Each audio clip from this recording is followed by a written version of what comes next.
ചിത്രങ്ങളൊക്കെ കുറേ കഴിയുമ്പോൾ നശിച്ചു പോയേക്കാം. പക്ഷെ ഈ ആളുകളുടെ മനസ്സിലെ ക്ലൈൻറ്റ് മരിക്കൂല. പൊതുജനങ്ങളാണ് ക്ലൈൻറ്റിനെ ഈ നിലയിലേക്ക് ആക്കിയത്. വരക്കാൻ പേപ്പർ വാങ്ങിക്കാൻ തന്നെ അന്ന് ഞങ്ങൾക്ക് പൈസ ഉണ്ടായിരുന്നില്ല, തികയില്ല.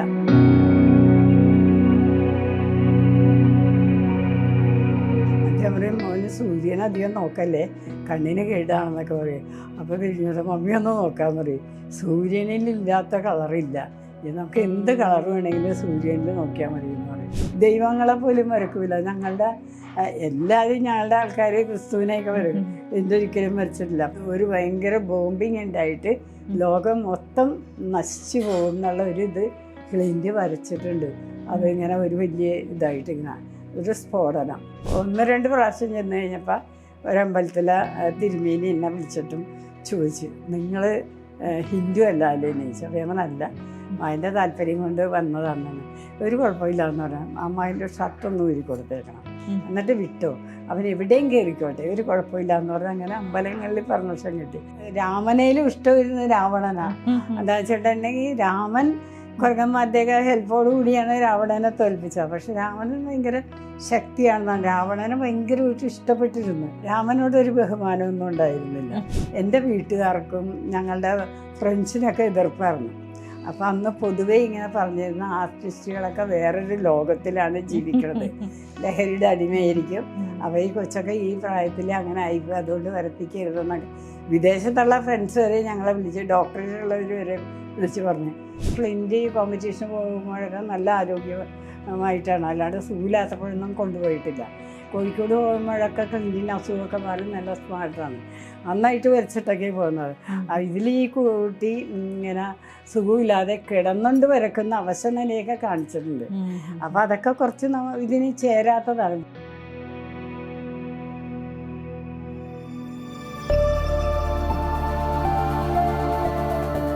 വരകളുടെ ലോകത്തെ മഹാപ്രതിഭയായിരുന്നു ക്ലിൻറ്റ്. 7 വയസ്സിനിടയിൽ 30,000-ത്തിലധികം ചിത്രങ്ങൾ വരച്ചു തീർത്തു. ചിത്രങ്ങൾ കൊണ്ട് ശരിക്കും ഒരു വിസ്മയം തീർക്കുക തന്നെയായിരുന്നു. 1.5 വയസ്സ് മുതലാണ് വരച്ച് തുടങ്ങുന്നത്. വരച്ച് തുടങ്ങേണ്ടത് ഒരു 6 മാസമായപ്പോൾ തുടങ്ങി. നിലത്തൊക്കെയാണ്.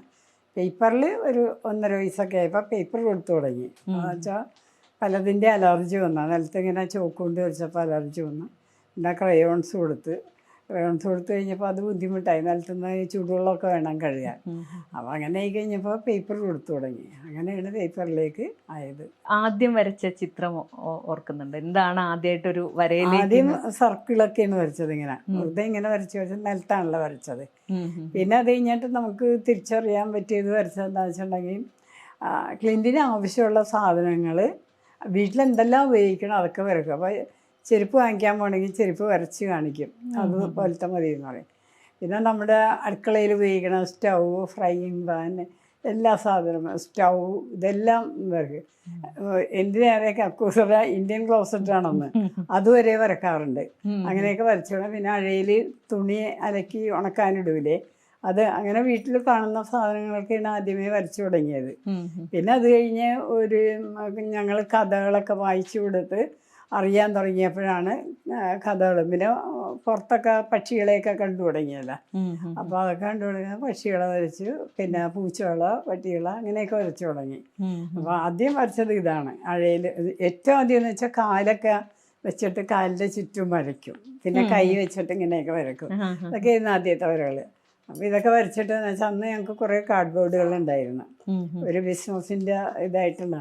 അതിലൊക്കെ വരച്ചിട്ട് ഇങ്ങനെ അങ്ങേറ്റം വരെ നിരത്തി വെക്കും. നിരത്തി വെച്ചിട്ട് ഫ്രണ്ടിൽ കൂടെ നീങ്ങിയിട്ട് കമന്ന് കിടന്ന് ഇങ്ങനെ നോക്കും, അത് ആസ്വദിക്കുക. എന്നിട്ട് എൻ്റെ അടുത്ത് പറയും മാറ്റിക്കൊള്ളാൻ പറയും. പിന്നെ അത് നോക്കൂല. പിന്നെ ഞാനത് മാറ്റി നമ്മളെന്തെങ്കിലും അടിച്ചു വരാനൊക്കെ ഉപയോഗിക്കുക, അങ്ങനെയായിരുന്നു. പക്ഷെ ഒത്തിരി അറിവായേ പിന്നെ ഇതൊന്നും കളയാൻ സമ്മതിക്കൂല. അപ്പോൾ ആദ്യ കാലത്തൊക്കെ ഇങ്ങനെ ഫോഴ്സ് ചെയ്ത് നമ്മളോട് കളയരുതെന്ന് പറയാൻ അറിയില്ല. അപ്പോൾ നമ്മളെന്തെങ്കിലുമൊക്കെ സാധനങ്ങളൊക്കെ പൊതിഞ്ഞ് ചിലപ്പോൾ ഈ പേപ്പർ എടുത്തിട്ടും പുറത്തേക്ക് ജനലിൽ കൂടി വലിച്ചെറിയുമ്പോൾ പുറത്ത് നടക്കാൻ പിള്ളേരായിട്ട് കളിക്കാൻ പോകുമ്പോൾ ഇത് കാണുമ്പോൾ എടുത്തുകൊണ്ട് വരും, ചുളുക്കൊക്കെ നിർത്തിയിട്ട് കളയരുതെന്ന് പറയും. അങ്ങനെ ഇതിൻ്റെ നിർബന്ധം കൊണ്ടാണ് ഇതെല്ലാം കളക്ട് ചെയ്ത് വെച്ചത്. അല്ലാതെ ഇങ്ങനെ ഒരു ആർട്ടിസ്റ്റിക് ടാലൻ്റാണെന്നോ ഇങ്ങനെ ഒരാളാക്കാനും ആർട്ടിസ്റ്റാക്കാനും ഒക്കെയുള്ള ഒരു ഉദ്ദേശം നമുക്കുണ്ടായിരുന്നില്ല. കുട്ടിക്കാലത്ത് ഒന്നാമത് വീട്ടിലെ പണിയൊക്കെ തീരുമ്പോൾ എനിക്കൊരു ക്ലൈൻറ്റിന് ഒരു നേരം പോക്കാണത്. അപ്പോൾ എനിക്ക് പണിയൊക്കെ ബുദ്ധിമുട്ടില്ലാതെ എടുക്കാൻ പറ്റും. അങ്ങനെ ഒരു നേരം പോക്കായിട്ട് കൊടുത്തിരുന്നതാണ്. പക്ഷെ അവസാനം വരച്ച് ക്ലൈൻറ്റ് മരിച്ചു കഴിഞ്ഞ് ആർട്ടിസ്റ്റുകളൊക്കെ വന്ന് കണ്ടു കഴിഞ്ഞപ്പോഴാണ് ഈ ചിത്രങ്ങളുടെ വിലയും മൂല്യം ഇതിനെക്കുറിച്ചൊക്കെ നമ്മൾ അറിയണത്. അപ്പം അങ്ങനെ പൊതുജനങ്ങളാണ് ക്ലൈൻറ്റിനെ ഈ നിലയിലേക്ക് ആക്കിയത്. അല്ലാണ്ട് നമ്മളായിട്ട് നമുക്ക് ചിത്രം വരയ്ക്കാനും അറിയില്ല, ചിത്രം ആസ്വദിക്കാനും അറിയില്ല, ഒന്നും അറിയില്ല. അന്ന് ഇത് ചിത്ര എക്സിബിഷൻ ഒന്നുമില്ല, അന്നില്ല. പിന്നെ ആകെ ഉണ്ടായത് ഇവിടെ കരുണാകരൻ മാഷ് ഉണ്ടായിരുന്നു, CN കരുണാകരൻ. അങ്ങേരുടെ വീട്ടിൽ അങ്ങേർക്ക് ഒരു ചെറിയൊരു ഗാലറി പോലെ ഉണ്ടായിരുന്നു, അവളുടെ വീട് തന്നെ. അപ്പോൾ അവിടെ ഇങ്ങനെ വരച്ചൊക്കെ. അപ്പോൾ ക്ലിൻറ്റിൻ്റെ പപ്പ കല്യാണത്തിനൊക്കെ മുമ്പ് ഒരു നേരം പോലെ അങ്ങേരായിട്ട് അടുപ്പുമായിരുന്നേ, അവിടെ പോയി കാണുകയൊക്കെ ചെയ്യുമായിരുന്നു. അങ്ങനെ പിന്നെ മോൻ ഇത് വരച്ച് കഴിഞ്ഞ് മോൻ്റെ കാലം കഴിഞ്ഞാണ് ഇവരൊക്കെ ഞങ്ങളായിട്ട് ഒന്ന് പരിചയമായത്. അപ്പോഴാണ് ഇവരൊക്കെ ചിത്രങ്ങളെക്കുറിച്ചൊക്കെ ഞങ്ങളോട് പറഞ്ഞു തുടങ്ങിയത്. അന്നൊന്നും ഇവരെയൊക്കെ കാണാനും ക്ലീൻറ്റിന് ഇങ്ങനെ അതെല്ലാം നമ്മൾ കണക്കാക്കിയിട്ടില്ല, ഇത് വേറെ ഒരു ടാലൻ്റാണെന്ന് അറിയില്ലല്ലോ. ഏത് പിള്ളേരും വരക്കും ഇങ്ങനെ കൊടുത്തു കഴിഞ്ഞാൽ. അങ്ങനെ അതെന്താ വെച്ചാൽ നമ്മളിതൊക്കെ കൊടുക്കണോണ്ട് ആദ്യമൊക്കെ ഇങ്ങനെ തോന്നി. പക്ഷെ അതൊരു ബുദ്ധിയുടെ ഇതായിട്ട് തോന്നിയില്ല. ഇപ്പോൾ സർക്കിളൊക്കെ ഇങ്ങനെ വരച്ച് കമന്ന് കിടന്ന് മോൻ്റെ ഡയമീറ്ററിലൊരു സർക്കിളൊക്കെ വരച്ചപ്പോൾ അതിലൊരു അത്ഭുതവും കണ്ടുള്ളൂ. ഇങ്ങനത്തെ ഒരു ശരിക്കും ഇങ്ങനെ 360 ഡിഗ്രി വരച്ചതാണ്. പക്ഷെ ഇത് വരക്കാനുള്ള ബുദ്ധി ക്ലൈൻറ്റിന് ഉണ്ടെന്നുള്ളത് ഞങ്ങൾ ആലോചിച്ചില്ല. അതൊക്കെ കുറേ കഴിഞ്ഞാണ് ഇങ്ങനെ ആലോചന ശക്തിയും ചിലതൊക്കെ ഇങ്ങനെ കമ്പൈൻ ചെയ്തൊക്കെ വരയ്ക്കുക. വെച്ചാൽ ക്ലൈൻറ്റ് ഒരിക്കലും കടുവ പ്രസവിച്ച് കിടക്കണതൊന്നും കണ്ടിട്ടില്ല. കടുവനെ കണ്ടിട്ടുണ്ട്, പക്ഷേ നമ്മളുടെ വീട്ടിൽ ഇഷ്ടംപോലെ പൂച്ചകൾ പ്രസവിച്ച് കിടക്കുന്ന കുഞ്ഞുങ്ങളെ പാൽ കുടിക്കാനൊക്കെ കണ്ടിട്ടുണ്ട്. അപ്പോൾ അത് കൂട്ടിച്ചേർത്താണ് ക്ലിൻറ്റി ഈ കടുവ പ്രസവിച്ച് കിടക്കുന്നതൊക്കെ വരച്ചേക്കുന്നത്.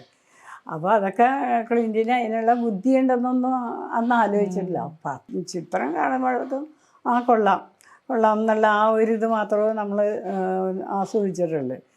ചോദിച്ചിട്ടുമില്ല ഇതെങ്ങനെയാണ് വരച്ച്, ഇതെന്താ വരച്ചത്. പിന്നെ ചോദിക്കണമെന്നൊന്നും ഇഷ്ടമല്ല, കണ്ടാൽ മതി എന്നാണ് പറയണത്. വരച്ച് ഇടുമ്പോഴത്തേക്ക് എന്താണെന്ന് വെച്ചാൽ കണ്ടാൽ മതി എന്ന് പറയും. അതായത് പല ചിത്രങ്ങളും ഇപ്പോഴും എന്താണെന്നൊന്നും നമുക്കറിയാൻ പാടില്ലാത്ത ഇഷ്ടംപോലെ ചിത്രങ്ങളുണ്ട്. ഇപ്പം ചോദിക്കാൻ ആളുമില്ലല്ലോ. പിന്നെ നമ്മുടെ ഉദ്ദേശം പറഞ്ഞു കൊടുത്തേക്കണ കഥകളും ഒക്കെ വെച്ചിട്ട് നമ്മളൊരു ഉദ്ദേശം കണക്കാക്കും, ഇന്നതായിരിക്കുമെന്ന്. അങ്ങനെയാണ്. പിന്നെ ഫെസ്റ്റിവൽസൊക്കെ കണ്ടിട്ടുണ്ട്. ഇപ്പം അമ്പലം ഫെസ്റ്റിവല്, വള്ളംകളി, ഇതെല്ലാം കൊണ്ടുപോയി കാണിച്ചിട്ടുണ്ട്. അപ്പൊ അതൊക്കെ പിന്നീട് വരകളായിട്ട് വന്നിട്ടുണ്ട്. അതൊക്കെ ഏതാണ് അപ്പൊക്കുള്ള പ്രായം? അന്ന് ഒരു കണ്ടിട്ടുള്ളത് ഒരു 4 വയസ്സ് മുതലൊക്കെയാണ് അത് വരച്ചേക്കണം. അപ്പോൾ ആൾക്കൂട്ടത്തിലൊക്കെ കൊണ്ടുവയ്ക്കണം. അപ്പം പൂരമൊക്കെ വരച്ചപ്പോൾ 5 വയസ്സുണ്ട്. എറണാകുളത്തെ പൂരമാണ്, പക്ഷേ തൃശ്ശൂർ പൂരമൊന്നും അല്ല അത്. അപ്പം ഈ തൃശ്ശൂർ പൂരം എന്ന് പറയാൻ കമ്പൈൻ ചെയ്ത് വരക്കുന്നേ അറിയില്ല. അപ്പം എൻ്റെ കല്യാണത്തിന് എനിക്കൊരു ഫ്രണ്ട് ഗോപാലകൃഷ്ണൻ, അങ്ങേര് ഇപ്പം ഇല്ല, മരിച്ചുപോയി. അങ്ങനെ എനിക്ക് ഗിഫ്റ്റായിട്ട് തന്നത് ഈ ടൂറിസത്തിൻ്റെ കുറേ കാർഡുകളാണ്, എല്ലാ സ്ഥലത്തെയും ഇതും. അപ്പോൾ തൃശ്ശൂർ പൂരത്തിൻ്റെ പാറമേക്കാവിലെ അമ്പലങ്ങളൊക്കെ ഉണ്ടായിരുന്നു ഗോവയിലേക്ക്. അപ്പോൾ ഇതൊക്കെ ഞാൻ അന്ന് ക്ലിൻറ്റിന് എടുത്തിട്ട് കാണാൻ കൊടുക്കുമായിരുന്നു. അപ്പോൾ ആ അമ്പലത്തിൽ ഇവിടുത്തെ പൂരം വരച്ച് ചേർത്തേക്കണേന്ന്. പിന്നെയെന്ന് വെച്ചാൽ പഴയ കാലത്തെ അമ്പലങ്ങളൊന്നും ഇപ്പം ഇല്ല. ഇവിടെ നോർത്തിലൊരു അമ്പലമുണ്ട്, പരമാര അമ്പലം എന്നിട്ട്.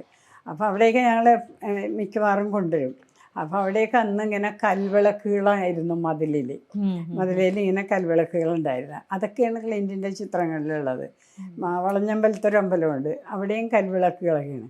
അപ്പോൾ അതൊക്കെയാണ്. ഇപ്പം അതൊന്നും എങ്ങും ഇല്ലാത്തതുകൊണ്ട് ഇപ്പോഴത്തെ ആളുകൾക്ക് അത് അറിയില്ല. ഇത് അന്നത്തെ കാലത്ത് വരച്ചാൽ 40 വർഷം മുമ്പുള്ളതല്ലേ. ഇത് മരിച്ചിട്ട് തന്നെ ഇപ്പോൾ 41 വർഷം ആയി. അപ്പോൾ അതിന് മുമ്പുള്ള അതല്ലേ. ഇപ്പോൾ 41 വയസ്സുള്ള ഒരാൾക്ക് പോലും അത് കണ്ടിട്ടുണ്ടാവില്ല. ഇപ്പം എല്ലാം മാറ്റം വന്നല്ലോ എല്ലാത്തിനും. എന്ത് തരം ചിത്രങ്ങളാ തുടക്കകാലത്ത് വരച്ചിരുന്നത്? ഏകദേശം 1.5 വയസ്സ് മുതൽ എന്ന് പറഞ്ഞ പോലെ വരയ്ക്കുമ്പോൾ തുടക്കകാലത്ത് വെച്ചാൽ നമ്മൾ സാധാരണ കാണുന്നത് വീട്ടിലുള്ള എല്ലാ ഉപകരണങ്ങളും കസേര മുതൽ വരക്കാറുണ്ട്. കസേര, മേശ, ഇതൊക്കെയാണ് ഇങ്ങനെ. പിന്നെ പുറത്ത് നമ്മൾ കാണൂലേ പക്ഷികൾ. അപ്പം ഞങ്ങൾ താമസിക്കുന്ന ഓഫീസിൻ്റെ ഫ്ലാറ്റ് എന്ന് പറഞ്ഞൊരു 10 ഏക്കർ സ്ഥലം ഇങ്ങനെ നികത്തി പുഴകളായി ഇത് പാടങ്ങളായിരുന്നത് നികത്തി വെച്ചതാണ്. അപ്പോൾ അവിടെ ധാരാളം മരങ്ങൾ എല്ലാം ഉണ്ട്. അപ്പോൾ ഇഷ്ടംപോലെ കിളികൾ, എല്ലാത്തരം കിളികളും അവിടെ വരും. പൊന്മാനൊക്കെ ധാരാളമുണ്ട്. അപ്പോൾ അവിടെയൊക്കെ മഴ പെയ്തു കഴിഞ്ഞാൽ കുറച്ച് വെള്ളമൊക്കെ ഇങ്ങനെ നിലത്ത് കിട്ടും. അപ്പോൾ അതിൽ ചെറിയ മീനുകളൊക്കെ വരും. എന്ന് വെച്ചാൽ അടുത്ത് ചില തോടുകളൊക്കെ ഉണ്ട്. അതിൽ നിന്നൊക്കെ വെള്ളം നിറയുമ്പോൾ മീനും കയറി വരും. അപ്പോൾ ഈ മീനെ പിടിക്കാനായിട്ടാണ് ഈ പൊന്മാനൊക്കെ വന്ന് ഇരിക്കണം. അപ്പോൾ അവിടെ കോർട്ടുകളൊക്കെ ഉണ്ട്, വോളിബോൾ കോർട്ട്, പിന്നെ ത്രോ ബോള്, ഫുട്ബോളൊക്കെ ഉണ്ട്. അപ്പോൾ ഇവിടെയൊക്കെ എന്ന് വെച്ചാൽ കളി കഴിഞ്ഞിട്ടുണ്ടെങ്കിൽ ഈ നെറ്റ് എടുത്ത് കൊണ്ടുപോരും. അത് നമ്മൾ വീട്ടിൽ ഇവിടെ കൊണ്ടുവന്ന് സൂക്ഷിക്കുക. കുറ്റികൾ മാത്രമേ ഉണ്ടാവുകയുള്ളൂ അവിടെ. അപ്പോൾ ഈ പൊന്മാനൊക്കെ സാധാരണ ഇതിൽ കുറ്റിയിലൊക്കെ വന്നിരിക്കും. അപ്പോൾ അതൊക്കെ ഇഷ്ടംപോലെ വരച്ചിട്ടുണ്ട്. മീൻ പിടിക്കാൻ വരുന്നത് അങ്ങനെ സകല പക്ഷികളെയും അവിടെ കാണാൻ പറ്റും. പാമ്പ് വരെ കണ്ടിട്ടുമുണ്ട്, വരച്ചിട്ടുമുണ്ട്. അവിടെയൊക്കെ ഇടയ്ക്ക് ഇങ്ങനെ പുല്ല് പിടിച്ചിടുന്ന സ്ഥലമില്ലേ, അപ്പോൾ ചിലപ്പോൾ ഇങ്ങനെ പാമ്പൊക്കെ ഇങ്ങനെ തലപൊക്കി പോകുന്ന മൂർക്കനൊക്കെ വലിയ പാമ്പൊക്കെ ഉണ്ട്, അതൊക്കെ കണ്ടിട്ടുണ്ട്. മൊയിലുകൾ എല്ലാം കണ്ടിട്ടുണ്ട്. പിന്നെ അന്നൊക്കെ എറണാകുളത്തേക്ക് ബസ് പിടിച്ച് ഞങ്ങൾ വരും. പാർക്കിൻ്റെ അവിടെയൊക്കെ കുറച്ച് നേരം നിന്ന് പോകും. അങ്ങനെയൊക്കെ ദൂരയാത്രയൊന്നും അധികം അന്ന് ചെയ്തിട്ടില്ല.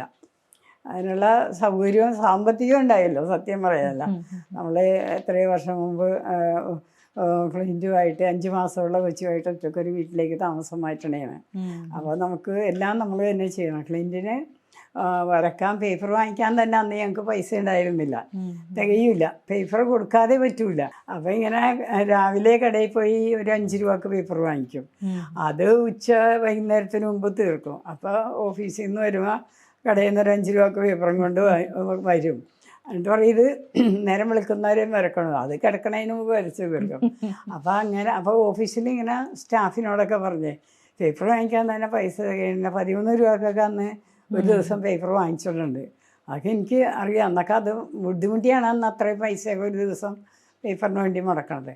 അപ്പോൾ ഓഫീസിലെ ഫ്രണ്ട്സ് പറഞ്ഞ് ഒരു കാര്യം ചെയ്യുന്നു, പേപ്പറൊന്നും വാങ്ങിക്കണ്ട, നമ്മൾക്ക് ഓഫീസിൽ ഇഷ്ടം പോലെ സർക്കുലറിൻ്റെയൊക്കെ പേപ്പറുകൾ 1 സൈഡ് പ്രിൻ്റഡ്, അത് കുറേയൊക്കെ റിജക്റ്റഡ് വരും. അപ്പോൾ അവർ ഓരോ സെക്ഷനിൽ നിന്നും പറയും ഞങ്ങളിത് കളക്ട് ചെയ്ത് വൈകിട്ടതാണ്. അപ്പോൾ വൈകുന്നേരം ഒരു 500 എണ്ണം ഉണ്ടാവും എല്ലാ സെക്ഷനിൽ നിന്നും. അതുകൊണ്ട് കൊണ്ടുവന്ന് കൊടുക്കും. അതിങ്ങനെ അട്ടിയാക്കി വെച്ച് വരച്ച്. അപ്പോൾ ഞങ്ങൾക്ക് പേപ്പർ വാങ്ങിക്കാനുള്ള ആ ബുദ്ധിമുട്ട് ഒഴിവായി. പിന്നെ ഞങ്ങൾ പേപ്പർ വാങ്ങിച്ചിട്ടേ ഇല്ല, ഈ പേപ്പറുകൾ തന്നെ കൊടുക്കുന്നത്. അന്നത്തെ സ്റ്റാഫൊക്കെ അങ്ങനെ നല്ലോണം സഹകരിച്ച്. അപ്പോൾ ഇടയ്ക്ക് കുറേ ചിത്രങ്ങളുണ്ടായി, അവരെ കാണിക്കും. അപ്പോൾ അവർക്കൊക്കെ ഇഷ്ടമായിരുന്നു. പിന്നെ അത് കഴിഞ്ഞ് ഞങ്ങളിങ്ങനെ ഒരു കോമ്പറ്റീഷന് ആദ്യമായിട്ട് പോയപ്പോഴാണ് ഈ ഹാൻഡ് മെയ്ഡ് പേപ്പറും ഡ്രോയിങ് പേപ്പറിനെ കുറിച്ചൊക്കെ അറിയാൻ പറ്റിയത്. അപ്പോൾ പിള്ളേരൊക്കെ കൊണ്ടുവന്ന് വരക്കണുണ്ട്. അപ്പോൾ ഞങ്ങളിങ്ങനെ അന്വേഷിച്ച് പിന്നെ ഇവിടെ ഒരു ഫ്രണ്ട് ഉണ്ടായിരുന്നു, മോഹൻ എന്നോട്ട്, അങ്ങേര് ആർട്ടിസ്റ്റായിരുന്നു. അപ്പോൾ അങ്ങേരാണ് ഈ പേപ്പറുകൾ എല്ലാ സ്ഥലത്ത് കിട്ടും എന്ന് പറഞ്ഞാൽ പിന്നെ ഞങ്ങൾ അപ്പോൾ ആകെ ഒരു ബ്രഷൊക്കെ നമ്മൾ കണ്ടിട്ടുള്ളത് നമ്മുടെയൊക്കെ കാലങ്ങളിൽ. അപ്പോൾ ഈ ക്യാമലിൻ്റെ ചെറിയ ബോക്സായിരുന്നു ആദ്യം വരുന്നത് കേക്ക്സ്. അതൊരിക്കൽ വാങ്ങിച്ചുകൊണ്ടെന്ന് വെച്ചപ്പോഴത്തേക്ക് അതിൽ നിന്ന് എന്ത് ചെയ്ത് ഡിസോൾവ് ആയിട്ട് കിട്ടൂല, അതിങ്ങനെ തെളിയില്ല. അപ്പോൾ അത് വെച്ചെന്ന് കളഞ്ഞ ഒരു ബ്രഷ് ഉണ്ട് അതിനകത്ത്, അതും കളഞ്ഞ് പിന്നെ അങ്ങോട്ട് കടന്നിട്ടേ ഇല്ല. പിന്നെ ക്രയോൺസ് പല വിധത്തിൽ. എൻ്റെ പപ്പയ്ക്ക് ഓഡിറ്റിങ് അക്കൗണ്ട്സൊക്കെ, അപ്പോൾ എല്ലാ ഓഫീസുകളിലും എല്ലാ സ്റ്റേറ്റിലും പോകണം ഇതെടുക്കാനായിട്ട്. അപ്പോൾ അങ്ങനെ പോകുമ്പോൾ ബോംബെയിൽ ഡൽഹി സ്ഥിരം പോകണം. ഡൽഹിയാണ് ഇവരുടെ ഹെഡ് ഓഫീസ്, ICRൻ്റെ ഹെഡ് ഓഫീസ്. അവിടെ പാർലമെൻറ്റ് മന്ദിരത്തിലാണ്. അപ്പോൾ അവിടെ പോകുമ്പോൾ അവിടേക്ക് ഇഷ്ടംപോലെ കടകളുണ്ട്, ക്യാമലിൻ്റെ ഷോപ്പുകളൊക്കെ ഉണ്ട്. അവിടെയൊക്കെ പോയിട്ട് അന്വേഷിച്ച് ക്യാമലിൻ്റെ കമ്പനിയിൽ പോയിട്ട് അവിടെ നിന്ന്, അപ്പോൾ ഇവിടെ നമുക്ക് 12 കളറാണ് ഒരു ചെറിയ ഇതിൽ കിടാം. അവിടെ നിന്ന് 101 കളറ് 150 കളറൊക്കെ വലിയ ബോക്സ് വാങ്ങിച്ചുകൊണ്ട് വരും. അപ്പോൾ അതൊക്കെ കൊണ്ട് അത് വാക്സ് ക്രയോൺസ് ആയിരുന്നു ആദ്യം, ഇവിടെ അതേ കിട്ടുള്ളൂ. അത് കഴിഞ്ഞ് പിന്നെ ചെന്ന് കഴിയുമ്പോൾ അവർക്ക് ഇത് വേറെ വാക്സ് അല്ലാതെ ഓയിൽ പേസ്റ്റൽസൊക്കെ ഉണ്ട്, അതൊക്കെ വാങ്ങിച്ചുകൊണ്ട് വന്ന് വരും. പിന്നെ സ്കെച്ച് പേനകളൊക്കെ ഇവിടെ നിന്നും ആദ്യമുണ്ട്. അങ്ങനെ എല്ലാ സാധനങ്ങളും ഇങ്ങനെ വാങ്ങിച്ചുകൊണ്ട് വന്ന് മോഡേൺ സാധനങ്ങളൊക്കെ കൊടുക്കും. അപ്പോൾ അതുകൊണ്ട് നല്ല കളർഫുള്ളായിട്ടൊക്കെ വരക്കാൻ പറ്റി. ഈ കോമ്പറ്റീഷൻ ഒരു 5 വയസ്സൊക്കെ ഉള്ള സമയത്താണ് കോമ്പറ്റീഷൻ പോയത്. അതിന് ശേഷമാണ് നമ്മുടെ വാട്ടർ കളറ് ട്യൂബും പോസ്റ്റൽ കളറൊക്കെ കണ്ടതും പിന്നെ അതൊക്കെ ഉപയോഗിച്ച് തുടങ്ങി. അപ്പോൾ അത് കുറച്ച് കാലം മാത്രം, ഒരു 5-നും 7-നും ഉള്ള ഇടയ്ക്ക് മാത്രം അത് കൊണ്ട് വരക്കാൻ പറ്റുള്ളൂ. അപ്പോൾ അന്ന് ഡ്രോയിങ് പേപ്പറൊക്കെ വാങ്ങിക്കാൻ അതിന് നല്ല വിലയാണ്, പൈസയാണ്. അപ്പോൾ ഒരു വലിയ പേപ്പർ വാങ്ങിച്ചിട്ട് 4 പീസാക്കി കൊടുക്കും. എന്നിട്ട് വല്ലപ്പോഴും വരച്ചാൽ മതി എന്ന് പറയും അതിൽ സാധാരണ ഒരു വരച്ചാൽ. അപ്പോൾ അതിങ്ങനെ വരച്ച് തീരുമ്പോൾ പിന്നെ ഒരെണ്ണം കൂടി വാങ്ങിക്കും. അപ്പോൾ അന്ന് അത്രയൊക്കെ കൊടുക്കാൻ പറ്റിയിട്ടുള്ളൂ. അപ്പം അതുകൊണ്ട് ആ പെയിൻറ്റിങ്സൊക്കെ വാട്ടർ കളർ പെയിൻറ്റിങ്സൊക്കെ എണ്ണത്തിൽ വളരെ കുറവാണ്. പിന്നെ അത് ലാസ്റ്റത്തെ ആയതുകൊണ്ട് അതൊക്കെ ഇപ്പോഴും വലിയ ഡാമേജ് ഇല്ലാതെ ഉണ്ട്. ക്ലിന്റ് നല്ല ധാരണയായിരുന്നു കളറുകളെ കുറിച്ച് അല്ലേ? ഓരോ ഉത്സവത്തിന്റെ ഒക്കെ ആ പൂരത്തിന്റെ ഒക്കെ ചിത്രത്തില് അതെന്താ വെച്ചാൽ എല്ലാം ക്ലിന്റ് ശ്രദ്ധിക്കും. ഇപ്പൊ അന്നൊക്കെ നമുക്കന്ന് TV ഒന്നും ഇല്ലല്ലോ. അപ്പോൾ ക്ലിന്റിന് മാത്രമായിട്ട് ചെറിയൊരു ട്രാൻസിസ്റ്റർ വാങ്ങിച്ചു കൊടുത്തിട്ടുണ്ട്. അപ്പോൾ നമുക്ക് വലുതുമുണ്ട്, പക്ഷേ ഇവൻ്റെ പാട്ട് നമുക്ക് പറ്റൂല. അതുകൊണ്ട് അപ്പോൾ വെച്ചോളാൻ മതി. അപ്പോൾ അതെല്ലാം വെച്ചിട്ട് അപ്പോൾ അതിൽ കച്ചേരിയൊക്കെ കേൾക്കും. കച്ചേരിയൊക്കെ ഇട്ട് കഴിയുമ്പോൾ അപ്പോൾ പപ്പനെ വിളിച്ചിട്ട് ചോദിക്കും ഇങ്ങനെ തബല ഇതൊക്കെ വരുമ്പോൾ ഇതെന്താണ് കടം എന്നൊക്കെ. അപ്പം ഇവർക്ക് കുറച്ച് സംഗീതത്തിനോട് കുറച്ചൊരു ചായ്വുണ്ടെന്ന് വെച്ചാൽ ഇവരുടെ അപ്പൻ ഒരു വയലിനിസ്റ്റായിരുന്നു. മരിച്ചുപോയി. അധികം 60 വയസ്സ് ആവണ സമയത്ത് തന്നെയൊക്കെ മരിച്ചുപോയി. പേരെന്താ? പേര് തോമസ് എന്നായിരുന്നു, MK തോമസ്. അത് ഞങ്ങളുടെ ഇവരെന്ന് വെച്ചാൽ ഞങ്ങളുടെ പള്ളിയിൽ മാത്രം ഒതുങ്ങി നിൽക്കണ പാട്ടുകാരാണ്. അല്ലാണ്ട് അവർ പുറത്തൊക്കെ പോയിരുന്ന പക്ഷെ പുള്ളി കച്ചേരിയൊക്കെ നടത്തുമായിരുന്നു. ഫ്രണ്ട്സൊക്കെ വീട്ടിൽ വന്നിട്ട് അവർ തമ്മിൽ ഇങ്ങനെ കച്ചേരിയൊക്കെ പാടി അങ്ങനെയൊക്കെ ചെയ്യുമായിരുന്നു. അപ്പം അതിൽ നിന്ന് ഓരോ ഉപകരണങ്ങളും രാഗമൊക്കെ കുറച്ചൊക്കെ ക്ലിൻ്റെ പപ്പയ്ക്ക് മനസ്സിലാവുമായിരുന്നു. പാടാനറിയില്ല, പാടാറുമില്ല. അപ്പോൾ നമ്മുടെ TDM ഹാളിലൊക്കെ ഇതേപോലെ കച്ചേരികൾ വരുമ്പോൾ പോയിട്ട് ഇതേപോലെ അത് മനസ്സിലാക്കും. ഇപ്പോൾ കടങ്ങപ്പെടും. അപ്പോൾ ക്ലിൻറ്റിന് പറഞ്ഞു കൊടുക്കും. അപ്പോൾ ഇതേപോലെ അവിടെ കച്ചേരിയൊക്കെ വരുമ്പോൾ ഞങ്ങൾ ക്ലിൻറ്റിനെ കൊണ്ട് പോകുമ്പോഴത്തേക്കും അവനും അത് മനസ്സിലാക്കും. എനിക്ക് ഇതിനുള്ള ബോധമൊന്നും ഉണ്ടായില്ല. ഞാൻ ആ എല്ലാവരെയും പോലെ കേൾക്കും, അതാണ്, അല്ലാതെ തിരിച്ചറിയില്ല. അപ്പോൾ ചിലപ്പോൾ ഇങ്ങനെ ഇവൻ റേഡിയോ വെച്ചുകൊണ്ടിരിക്കുമ്പോൾ എന്തെങ്കിലും കച്ചേരി വരുമ്പോൾ എന്നെ വിളിക്കും. എന്നിട്ട് ഒരു മമ്മി ഇതെന്താണെന്നറിയുമെന്ന് ചോദിക്കും. അപ്പം ഞാൻ വല്ല തബലേ മൃദംഗമൊക്കെ അല്ല ഇത് കടമാണെന്ന് പറയും. അപ്പോഴാണ് ഞാൻ കടം എന്താണെന്നൊന്നും എനിക്കറിയില്ല, ഇവനറിയാം. എന്താ വെച്ചാൽ പപ്പ പറഞ്ഞു കൊടുത്തതുകൊണ്ട് പിന്നെ നമ്മൾ ഉണ്ട്. അപ്പം അങ്ങനെ പലതും ക്ലിൻറ്റിന്നാണ് ഞാൻ മനസ്സിലാക്കിയിരിക്കുന്നത്. എനിക്കതിനെക്കുറിച്ചൊന്നും അറിയില്ല. അപ്പോൾ ഈ കളറൊക്കെ മിക്സ് ചെയ്ത് അപ്പോൾ മോഹൻ എനിക്ക് വന്നിട്ട് പറഞ്ഞിങ്ങനെ നമുക്ക് എന്തെങ്കിലുമൊക്കെ കളർ ഇതിലെ മാത്രമല്ല നമുക്കിങ്ങനെ മിക്സ് ചെയ്തുണ്ടാക്കാമെന്ന് പറയും. അപ്പോൾ പിന്നെ ക്ലിൻറ്റിൻ്റെ ഒരു ഹോബി അതായി. ഇടയ്ക്ക് ഇരുന്നിട്ട് ഇതേപോലെ പച്ച മഞ്ഞ കൂടി മിക്സ് ചെയ്യും. അപ്പോൾ ഞാൻ അടുക്കളയിലാണ്, എന്നോട് വിളിച്ച് ചോദിക്കും, മമ്മി പച്ചയും മഞ്ഞയും കൂടി മിക്സ് ചെയ്ത് ഇത് കളർ കിട്ടും. അപ്പോൾ ഞാൻ പറയും നീ മിക്സ് ചെയ്ത് നോക്ക്, എനിക്കറിയില്ല എന്ന് പറയും. അപ്പോൾ ഇന്ന കളർ കിട്ടും എന്ന് പറയും. അങ്ങനെ വെറുതെ ഇരിക്കുമ്പോൾ ഇത് ഗോൾഡൻ കളറൊക്കെ ക്ലിൻറ്റ് തന്നെ മിക്സ് ചെയ്തുണ്ടാക്കുമായിരുന്നു എല്ലാ കളറും ഒക്കെ. അപ്പോൾ അങ്ങനെ കളറിനെ കുറിച്ച് നല്ല ഇതായിരുന്നു. പിന്നെ എന്താണെന്ന് വെച്ചാൽ ക്ലിൻറ്റ് സൂര്യൻ്റെ ഒരു ഭയങ്കര ആരാധകൻ എന്ന് തന്നെ പറയാം. അതെങ്ങനെയാണ് അത് ആ സ്വഭാവത്തിലേക്ക് വന്നതെന്നൊന്നും നമുക്കറിയില്ല. അപ്പം രാവിലേക്ക് എഴുന്നേറ്റ് കഴിയുമ്പോൾ അടുക്കളയിൽ കയറപ്പോൾ ഞങ്ങൾക്ക് പടിഞ്ഞാറ് വശത്തേക്കും കിഴക്ക് വശത്തേക്കും ഇതുണ്ട്, ജനലുകളുണ്ട്. അപ്പോൾ രാവിലെ എഴുന്നേറ്റ് കഴിയുമ്പോൾ അങ്ങോട്ട് കിഴക്ക് വശത്തേക്കുള്ള ജനലയിൽ ഇട്ടിട്ട് ഇപ്പോൾ സൂര്യൻ ഉദിച്ച് വരും കണ്ടോ എന്ന് പറയും. അപ്പോൾ ഇതിങ്ങനെ നോക്കി കുറച്ച് സമയം വേണ്ടി വരുമല്ലോ. ആ സമയം കൊണ്ട് നമ്മൾ അടുക്കളയിൽ കുറച്ച് പണിയെടുക്കും. അപ്പോൾ അങ്ങനെ അത് കാണും. വൈകുന്നേരം ആകുമ്പോഴത്തേക്കും ഞാൻ പുറത്ത് ടെറസിൻ്റെ മുകളിൽ കൊണ്ടുപോയിട്ട് സൂര്യാസ്തമയം കാണിച്ചു കൊടുക്കും. അപ്പം അങ്ങനെയൊക്കെ എൻ്റെ ഒരു സൂര്യൻ്റെ ഒരു ആരാധകൻ തന്നെയായിരുന്നു. അപ്പം 4 മണി സമയത്തൊക്കെ നമ്മൾ പുറത്തിറങ്ങണമെന്ന് പറയും. പുറത്തിറങ്ങിക്കഴിഞ്ഞാൽ അവിടെ ഒരു കോൺക്രീറ്റ് ചെയ്തൊരു തോടായിരുന്നു, അതിൻ്റെ മേലിൽ സ്ലാബ് ഇട്ട്. അപ്പോൾ നമുക്കൊക്കെ നടക്കാം. അത് നടന്നു കഴിഞ്ഞാൽ പടിഞ്ഞാറ് വശത്തെങ്ങനെ സൂര്യൻ കാണാം. അപ്പോൾ ചെന്ന് നിൽക്കുമ്പോൾ ഇങ്ങനെ നോക്കും. അപ്പോൾ പണ്ട് കാലത്ത് നമ്മളോട് പറഞ്ഞിട്ടുണ്ട് സൂര്യനെ നോക്കരുത്, സൂര്യൻ്റെ നേരെ നോക്കിയാൽ കണ്ണിന് കാഴ്ച പോകുന്നൊക്കെ നമ്മുടെ പേരൻസൊക്കെ നമ്മളോട് പറഞ്ഞു തന്നിട്ടുണ്ട്. അപ്പോൾ ഇങ്ങനെ ഞാൻ ശ്രദ്ധിക്കും, ഞാൻ നോക്കൂല. എന്നിട്ട് ഞാൻ പറയും മോന് സൂര്യനധികം നോക്കല്ലേ, കണ്ണിന് കേടാണെന്നൊക്കെ പറയും. അപ്പോൾ കഴിഞ്ഞാൽ മമ്മി ഒന്ന് നോക്കാൻ പറയും. സൂര്യനിലില്ലാത്ത കളറില്ല, നമുക്ക് എന്ത് കളർ വേണമെങ്കിലും സൂര്യനിൽ നോക്കിയാൽ മതി എന്ന് പറയും. അങ്ങനെ സൂര്യൻ്റെ ഒരു വലിയ ആളായിരുന്നു. എല്ലാ കളറും സൂര്യനൊക്കെ നന്നായിട്ട് വെച്ചിട്ടുണ്ട്. എല്ലാവർക്കും ക്ലിൻറ്റിൻ്റെ സൂര്യനെ ഭയങ്കര ഇഷ്ടമാണ്, സെൻറ്ററൊക്കെ വരച്ചേക്കുന്നത്. ക്ലിൻറ്റ് ഏറ്റവും താല്പര്യത്തോടു കൂടെ ഇപ്പം സൂര്യനെ പറഞ്ഞു, അതല്ലാതെ പിന്നെ വരയ്ക്കാറുണ്ടായിരുന്നത് എന്ത് തരം ചിത്രങ്ങളായിരുന്നു? ചിത്രം എന്ന് വെച്ചാൽ പിന്നെ യുദ്ധങ്ങളാണ്. നമ്മുടെ ഇപ്പം മഹാഭാരതത്തിലൊക്കെ വരച്ചേക്കണ എന്താ, യുദ്ധത്തിനോടുള്ള താല്പര്യമാണ്, മസിൽ പവർ, അതാണ് ഭയങ്കര ഇഷ്ടം. ഹനുമാനെ ഇഷ്ടമായിരുന്നു, രാവണന് ഇഷ്ടമായിരുന്നു, രാമനേലും ഇഷ്ടമായിരുന്നു രാവണനാ. എന്താ വെച്ചിട്ടുണ്ടെങ്കിൽ രാമൻ കുരങ്ങന്മാരുടെയൊക്കെ ഹെൽപ്പോട് കൂടിയാണ് രാവണനെ തോൽപ്പിച്ചത്. പക്ഷെ രാവണൻ ഭയങ്കര ശക്തിയാണെന്നാണ്, രാവണനെ ഭയങ്കരമായിട്ട് ഇഷ്ടപ്പെട്ടിരുന്നു. പറയും ഇങ്ങനെ രാമനോടൊരു ബഹുമാനമൊന്നും ഉണ്ടായിരുന്നില്ല. അപ്പം അങ്ങനെ പവറാണ് ഇഷ്ടപ്പെട്ടിരുന്നത്. കർണനെ ഭയങ്കര ഇഷ്ടമായിരുന്നു, പക്ഷേ അർജുനെ ഇഷ്ടമല്ലായിരുന്നു. അപ്പം അങ്ങനെ എവിടെയാണ് ശക്തി, ഫോഴ്സ് എവിടെയാണ്, അതാണ് ഇതിൻ്റെ ഇഷ്ടപ്പെട്ടിരുന്നത്. ഈ കഥകളൊക്കെ നമ്മൾ വായിച്ചു കൊടുക്കും. ആദ്യമൊക്കെ വലിയ മഹാഭാരതമൊക്കെ ആദ്യം വലുത് ബുക്കാണ്. പിന്നെ അത് കഴിഞ്ഞ് ചിത്രകഥകളൊക്കെ ഇറങ്ങി തുടങ്ങിയതാണ്. ആദ്യകാലത്തൊന്നും അതുണ്ടായില്ല. അപ്പം പിന്നെ അതൊക്കെ വാങ്ങിച്ചു കൊടുക്കും. പിന്നെ വടക്കേ ഇന്ത്യയിൽ നിന്ന് ഇഷ്ടംപോലെ ഈ അമ്പിളിയമ്മാവൻ, ടിങ്കിള്, ചിൽഡ്രൻസ് വേൾഡ്, അതൊന്നും ഒന്നും പിടിയില്ല. അപ്പോൾ ഇതൊക്കെ ഒരു ടൂറ് പോയി വരുമ്പോഴും കുറേ ഓൾഡ് കളക്ഷനും പുതിയതും ഒക്കെ ഇത് വാങ്ങിച്ചുകൊണ്ട് വരും. അപ്പോൾ അതൊക്കെ വായിച്ച് കേൾപ്പിച്ചു കൊടുക്കും. അതൊക്കെ ഇഷ്ടമാണ്. അപ്പോൾ ഈ യുദ്ധം എന്നൊക്കെ പറഞ്ഞാൽ ഇപ്പം മഹാഭാരതമൊക്കെ ഫുള്ളായിട്ട് അറിയാം ഈ കഥകൾ. ഭീഷ്മരെയൊക്കെ ഭയങ്കര ഇഷ്ടമായിരുന്നു കേട്ടോ. ഭീഷ്മർ ശരശയ്യ കിടക്കണതൊക്കെ വരച്ചിട്ടുണ്ട്. ഇപ്പം അതൊക്കെ എവിടെയാണ് നമുക്ക് ഇത്രയും ഇത് തിരിഞ്ഞ് എടുക്കാനുള്ളൊരു ബുദ്ധിമുട്ടുണ്ട്. ഇഷ്ടമായിരുന്നു. അപ്പോൾ എന്താ വെച്ചാൽ കർണനെ ഭയങ്കര ഇഷ്ടം ആയിരുന്നു. കർണന് അഭ്യാസിയുമാണ്. അത് പിന്നെ കർണന് കുറേ ചതികളൊക്കെ ശാപങ്ങളൊക്കെ കിട്ടിയിരുന്നല്ലോ.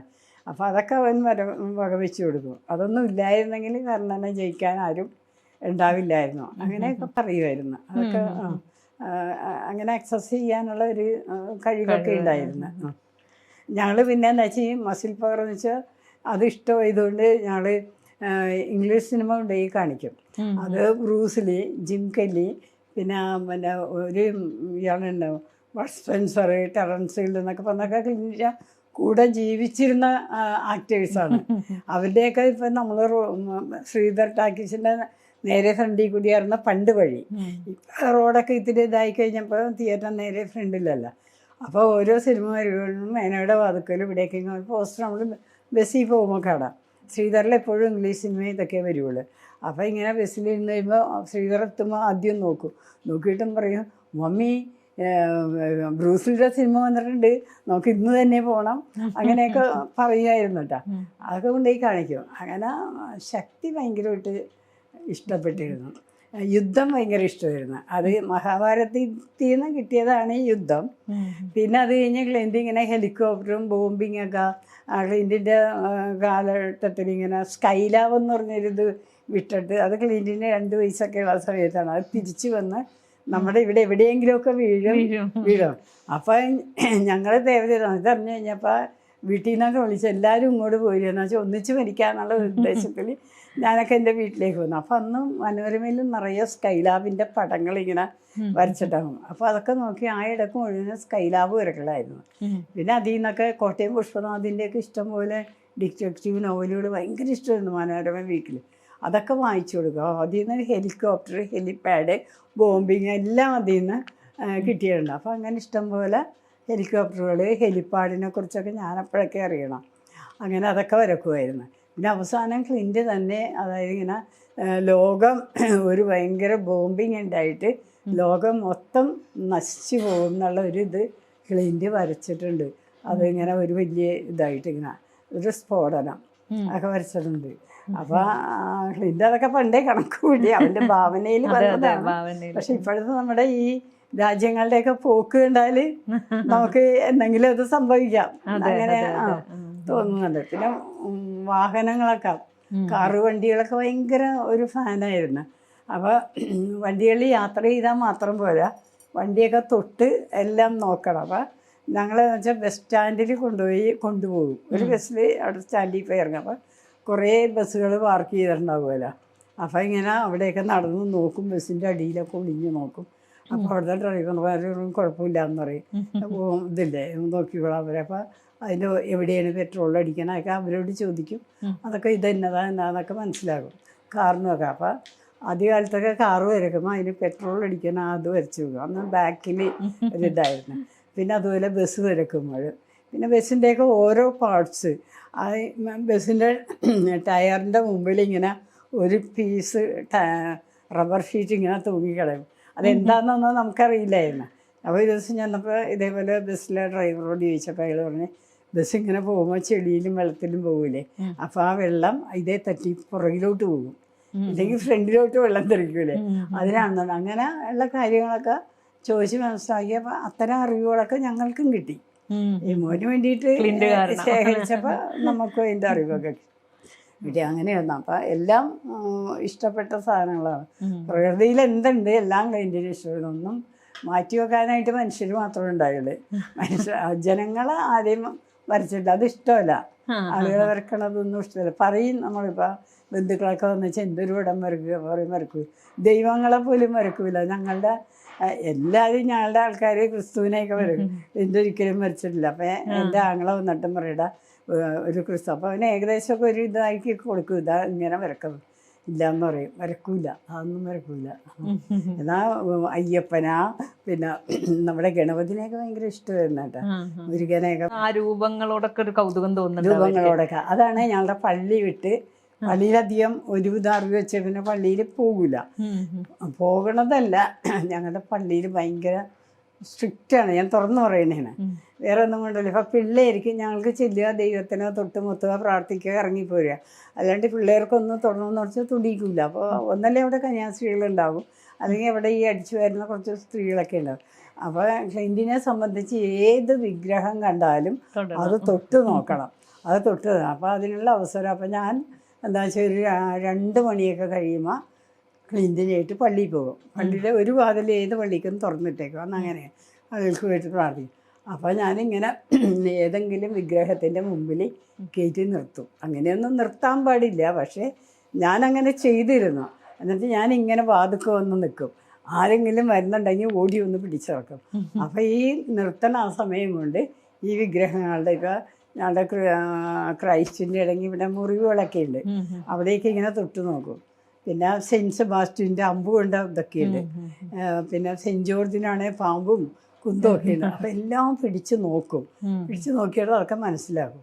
അത് കഴിഞ്ഞ് പിന്നെ പള്ളിയിലെപ്പോഴും പള്ളിയിൽ ഞങ്ങളുടെ കുർബാന എന്നൊക്കെ പറഞ്ഞാൽ അമ്പലത്തിൽ പോണ പോലെയല്ല. അമ്പലത്തിൽ ഓരോരുത്തരുടെ അവരുടെ സൗകര്യത്തിന് വന്ന് ദൈവത്തിനെ പ്രാർത്ഥിച്ച് തൊഴുത് പിടിച്ച് അവർ പോകും. അപ്പോൾ ചിലപ്പോൾ ഒരു അമ്പലത്തിൽ അന്നൊക്കെ കൂടിയ ഒരു 4 പേര് 5 പേരാ ഒക്കെ ഉണ്ടാവും. പക്ഷെ ഞങ്ങൾക്ക് പള്ളിയിൽ ഒരു ഫിക്സഡ് ടൈമുണ്ട്. 7 മണിക്ക് കുർബാന എന്ന് പറഞ്ഞാൽ എല്ലാ ഭക്തജനങ്ങളും 7 മണിക്ക് എല്ലാ വീട്ടിൽ നിന്നും വരും. അപ്പോൾ ഒരു 100-500 ആൾക്കാരുണ്ടാവും തിങ്ങിപ്പിടിച്ചു.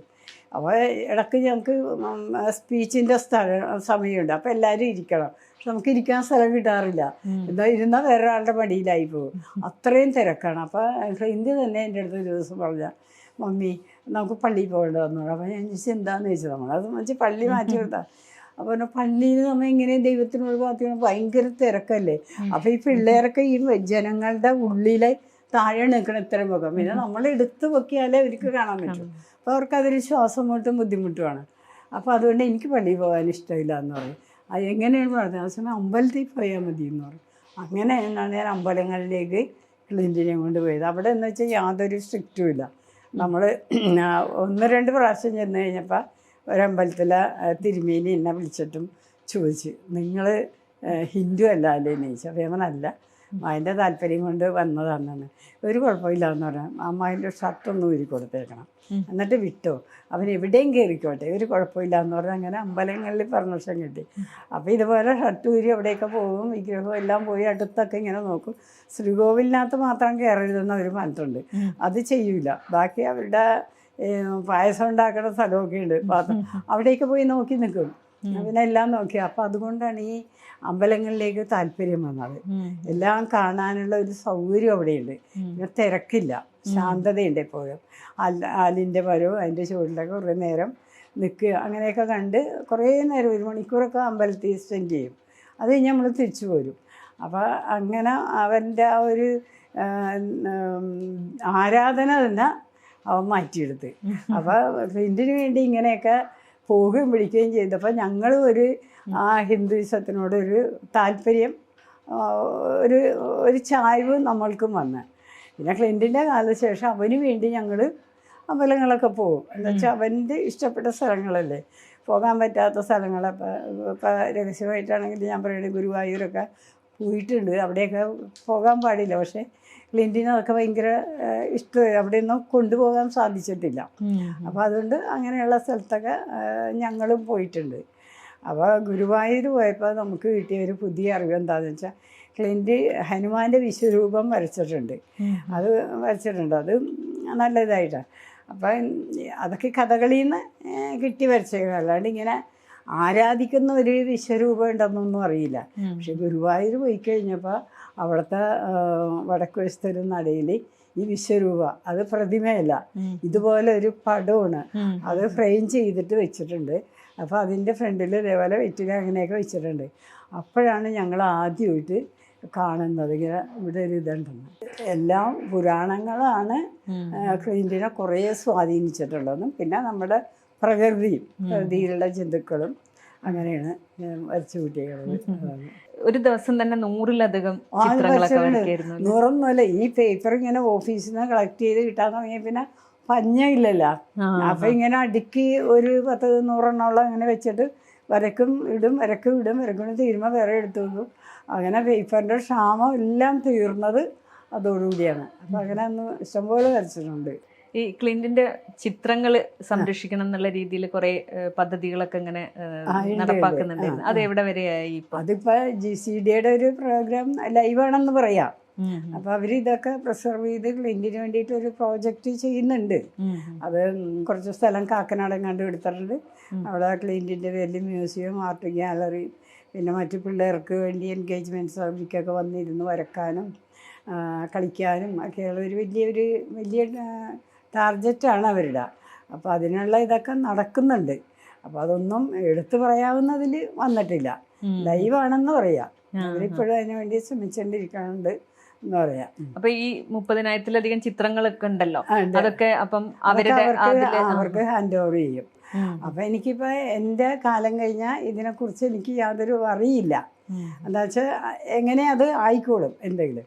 പിന്നെ ഏറ്റവും ഭയങ്കര പ്രതീക്ഷ എനിക്കില്ലാത്ത കാര്യം എന്ന് വെച്ചാൽ, എൻ്റെ ഏറ്റവും വലിയ ആഗ്രഹം എന്ന് വെച്ചാൽ ഓരോ ആർട്ടിസ്റ്റിൻ്റെ ഹൃദയത്തിലും ക്ലിൻറ്റ് ഉണ്ട്. ഇപ്പം ഇവിടെ നമ്മളൊരു മ്യൂസിയം പണിത് ഒരു 500 പണം വെച്ച് കഴിഞ്ഞിട്ടുണ്ടെങ്കിൽ അവിടെ വന്ന് കാണുന്നവർ കാണും എന്നുള്ള ആ ഒരു ഫെസിലിറ്റി മാത്രമേ ഉള്ളൂ. പക്ഷേ ഈ കണ്ട ആളുകളുടെ മുഴുവനും മനസ്സിൽ, ഏത് കൊച്ചിൻ്റെയും മനസ്സിൽ ക്ലിൻറ്റ് ഉണ്ട്. അതാണ് ഏറ്റവും വലിയ കാര്യം. ചിത്രങ്ങളൊക്കെ കുറേ കഴിയുമ്പോൾ നശിച്ചു പോയേക്കാം, പക്ഷെ ഈ ആളുകളുടെ മനസ്സിലെ ക്ലിൻറ്റ് മരിക്കൂല. അത് അവർ തലമുറയിട്ട് മറ്റുള്ളവരോട് ഇപ്പോൾ വരയ്ക്കുന്ന കുട്ടികളുണ്ടെങ്കിൽ അവരോട് പറഞ്ഞു കൊടുത്ത് ക്ലിൻറ്റ് ഇങ്ങനെ അവരിലൂടെ ജീവിച്ചുകൊണ്ടിരിക്കും. അപ്പോൾ അതാണ് ഏറ്റവും വലിയൊരു സന്തോഷം. അത് അങ്ങനെ. അപ്പോൾ പ്രോജക്റ്റൊക്കെ വന്നില്ലെങ്കിൽ അതിൽ പരാതിയില്ല, പരിഭവമില്ല. എന്ന് വെച്ചാൽ ഇഷ്ടംപോലെ പിള്ളേർ, ടാലൻറ്റഡ് ആയിട്ട് പിള്ളേർ നമ്മളുടെ ലോകത്തിൽ ജനിച്ചിട്ടുമുണ്ട്, ജീവിച്ചിട്ടുമുണ്ട്, മരിച്ചിട്ടുമുണ്ട്. എല്ലാവർക്കും ഇങ്ങനെ ഇത് വേണമെന്നുള്ളൊരു വാശി പിടിക്കണമെന്നൊന്നും അത് ശരിയല്ല. എല്ലാവർക്കും പണ്ട് പിന്നെ നമ്മുടെ ഭൂമിയിൽ വേറെ സ്ഥലം ഉണ്ടാവില്ലല്ലോ. അപ്പോൾ ഇതിപ്പോൾ ഈ ആളുകൾ ഇങ്ങോട്ട് വന്നിട്ട് ക്ലിൻറ്റിൻ്റെ ആരാധകരും പിന്നെ ക്ലിൻറ്റ് ഇഷ്ടപ്പെടുന്നതും മന്ത്രിതലത്തിനും എല്ലാവരും കൂടി വന്നിട്ടുള്ള ഒരു പ്രോജക്റ്റാണ്. അപ്പോൾ നമ്മളതിന് സമ്മതിക്കണം. അത് അവരുടെ സൗകര്യം പോലെ ആയിക്കോളും. അല്ലാതെ നാളെ തന്നെ ഇതുണ്ടായി എനിക്ക് കാണണം എന്നുള്ള താല്പര്യമൊന്നുമില്ല. എല്ലാത്തിനും അതിൻ്റെ ഒരു സമയമുണ്ടല്ലോ, അതനുസരിച്ച് വന്നോളും. ക്ലിൻറ്റിനെ പറ്റി കേട്ട്, ക്ലിൻറ്റിന്റെ ചിത്രങ്ങളെ പറ്റി കേട്ടിട്ടൊക്കെ ഇന്ത്യന്റെ പല ഭാഗത്തുനിന്നും പിന്നെ പുറത്തു നിന്നും ഒക്കെ ആൾക്കാർ വിളിക്കണ്ട, അന്വേഷിക്കലുണ്ട്. വന്നിട്ടില്ലേ? ഇവിടെ കാണാൻ വന്നിട്ടുണ്ട്, കാണാനും വരും. അപ്പോൾ അവരൊക്കെ നേരത്തെ വിളിച്ചു. ഇപ്പം പിന്നെ നമ്മുടെ ഈ കോവിഡിന് ശേഷമാണ് വിദേശത്തു നിന്നൊക്കെ വരാതെയത്. മറ്റത് അവരൊക്കെ ഇങ്ങനെ വരും. ഒരു സെപ്റ്റംബറൊക്കെ കഴിയുമ്പോൾ ടൂറിസം സീസൺ വരൂലേ, അപ്പോഴൊക്കെ വരും. പിന്നെ ആദ്യകാലത്ത് ഇഷ്ടംപോലെ വിദേശികൾ വന്നിരുന്നു, ആ ഒരു പബ്ലിസിറ്റി ഇല്ലാതെ. അപ്പോൾ അത് വരാൻ കാര്യം വെച്ചാൽ അന്ന് എയർപോർട്ട് നമ്മുടെ ഐലൻഡിലായിരുന്നു, ഇങ്ങോട്ട് മട്ടാഞ്ചേരിക്കൊക്കെ പോകണ വഴിക്ക്. അപ്പോൾ അതിനടുത്ത് തേവരയുള്ള ഞങ്ങൾ താമസിക്കുന്ന. അപ്പം ഒരു ആളുടെ പേര് ഞാൻ മറന്നുപോയി. സുരേഷ് ഇളവൻ എന്ന് പറഞ്ഞിട്ടൊരു ആർട്ടിസ്റ്റും ഫോട്ടോഗ്രാഫറൊക്കെ ഉണ്ട്. അയാൾ ആദ്യകാലത്ത് അയാൾ വന്നിട്ട് ക്ലിൻറ്റിനെ കുറിച്ച് ഒരു ആർട്ടിക്കിൾ നമ്മുടെ എയർലൈൻ മാഗസിൻ സ്വാഗതത്തിൽ എഴുതി, കുറേ ചിത്രങ്ങളൊക്കെ ചേർത്തിട്ട്. അപ്പോൾ ഈ മാഗസിൻ ഫ്ലൈറ്റിൽ എല്ലാ ചെയറിലും ഓരോന്നിട്ടിരുന്നവർ. അപ്പോൾ ഈ ഫോറിനേഴ്സ് കയറി കഴിഞ്ഞ് ഇതെടുത്ത് നോക്കുമ്പോൾ ഇത് തേവര വേഗം ഇവർ വന്നിട്ട് ടാക്സി വിളിക്കുമ്പോൾ അവരോട് ചോദിക്കും തേവര. അപ്പോൾ അവർ ടാക്സിക്കാർ നമ്മൾ വീട്ടിൽ കൊണ്ടുവരും. അപ്പോൾ കൊണ്ടുവരുമ്പോഴാണ് നമ്മൾ അറിയണത് ഇവർ വന്നു. പിന്നെ അന്നൊക്കെ എന്ന് വെച്ചിട്ടുണ്ടെങ്കിൽ ഇവർ വന്നു കഴിഞ്ഞാൽ നമുക്ക് നമ്മുടെ വെള്ളം ഇവർ കുടിക്കൂല. അന്ന് ഇങ്ങനെ മിനറൽ വാട്ടർ എന്ന് പറഞ്ഞ കുപ്പി വെള്ളമൊന്നും അന്നില്ല. അപ്പം എന്നാ വെച്ചാൽ എവിടെ നിന്നാണെന്ന് എനിക്കറിയില്ല. അപ്പം അവിടെ പിള്ളേരെയൊക്കെ വിളിച്ചിട്ട് എൻ്റെ പപ്പ എന്ന് വെച്ചാൽ ഏതോ പമ്പിൽ വിടും, പെട്രോൾ പമ്പിൽ. അവിടെ പോയി കഴിഞ്ഞാൽ ഇവർ കുടിക്കാനുള്ള ഡിസ്റ്റിലറി വാട്ടർ എന്തോ കിട്ടും. അത് അവർക്കൊരു പ്രത്യേക ബോട്ടിലുണ്ട്, ഒരു ക്ലേ കൊണ്ടൊക്കെ, ചൈനീസ് ക്ലേ കൊണ്ടൊക്കെ ചെയ്തിട്ടുള്ള ബോട്ടിലാണ്. അതിൽ വാങ്ങിച്ചുകൊണ്ട് വന്ന് കൊടുക്കും. അങ്ങനെയായിരുന്നു. പിന്നെ അവർക്ക് ഫുഡൊന്നും നമ്മുടെ അന്ന് കഴിക്കില്ല, ആകെ ബനാന അങ്ങനെയൊക്കെ അവർ കഴിക്കുകയുള്ളൂ. അതൊക്കെയായിരുന്നു. പിന്നെ അത് കഴിഞ്ഞ് പിന്നെ ഞങ്ങളിപ്പോൾ ഇങ്ങോട്ട് എയർപോർട്ട് മാറിയ പിന്നെ ആലുവയ്ക്ക് മാറിയ പിന്നെ നെടുമ്പാശ്ശേരിക്ക് പോയ പിന്നെ ടൂറിസ്റ്റുകളുടെ എണ്ണം കുറഞ്ഞു. പിന്നെ ഇവിടെ വന്നേ പിന്നെ ടൂറിസമായിട്ട് ഇടപെട്ടിട്ട് കുറേ ഇവരൊക്കെ വന്നായിരുന്നു. അതെന്ന് വെച്ചിട്ടുണ്ടെങ്കിൽ നമ്മുടെ കേരള ടൂറിസം ക്ലീനിൻ്റെ പേരിൽ 2 ഗ്ലോബൽ പെയിൻറ്റിങ് കോമ്പറ്റീഷൻ നടത്തി. ഗ്ലോബല് ഓൺലൈൻ കോമ്പറ്റീഷൻ ആയിരുന്നു. അപ്പോൾ അതായി കഴിഞ്ഞപ്പോഴത്തേക്കും എല്ലാ രാജ്യങ്ങളിലും എംബസി വഴിക്ക് ഇതിൻ്റെയൊക്കെ പബ്ലിസിറ്റി അവർ നടത്തി. അപ്പോൾ നടത്തി കഴിഞ്ഞപ്പോൾ അവിടെ നിന്നൊക്കെ കുറേ പിള്ളേർ പല രാജ്യങ്ങളിൽ നിന്ന് പങ്കെടുത്ത് അവസാനം പ്രൈസൊക്കെ അവർക്ക് പുറത്തുള്ളവർക്ക് കുറേ കിട്ടി. അപ്പോൾ അതൊക്കെ വാങ്ങിക്കാൻ വേണ്ടി അവർ നമ്മുടെ കേരളത്തിൽ വരുമ്പോൾ വന്ന് ക്ലിൻറ്റിൻ്റെ കല്ലറ കാണാൻ പോകും. അങ്ങനെയൊക്കെ കുറേ പബ്ലിസിറ്റി ക്ലിൻറ്റിന് കിട്ടി. അന്ന് ടൂറിസത്തിൻ്റെ സൈറ്റിലൊക്കെ ക്ലിൻറ്റ് ഉണ്ടായിരുന്നു. ഇപ്പം അതൊന്നും ഇല്ല. പക്ഷെ ഇപ്പം യൂട്യൂബിലും ഇതിൽ ഗൂഗിളിലൊക്കെ എടുത്തു കഴിഞ്ഞാൽ ക്ലിൻറ്റിനെ കുറിച്ച് ധാരാളം ഉണ്ട്. അപ്പോൾ അതൊക്കെ വായിച്ചിട്ട് ആൾക്കാർ എന്നെ വിളിക്കാറുണ്ട്.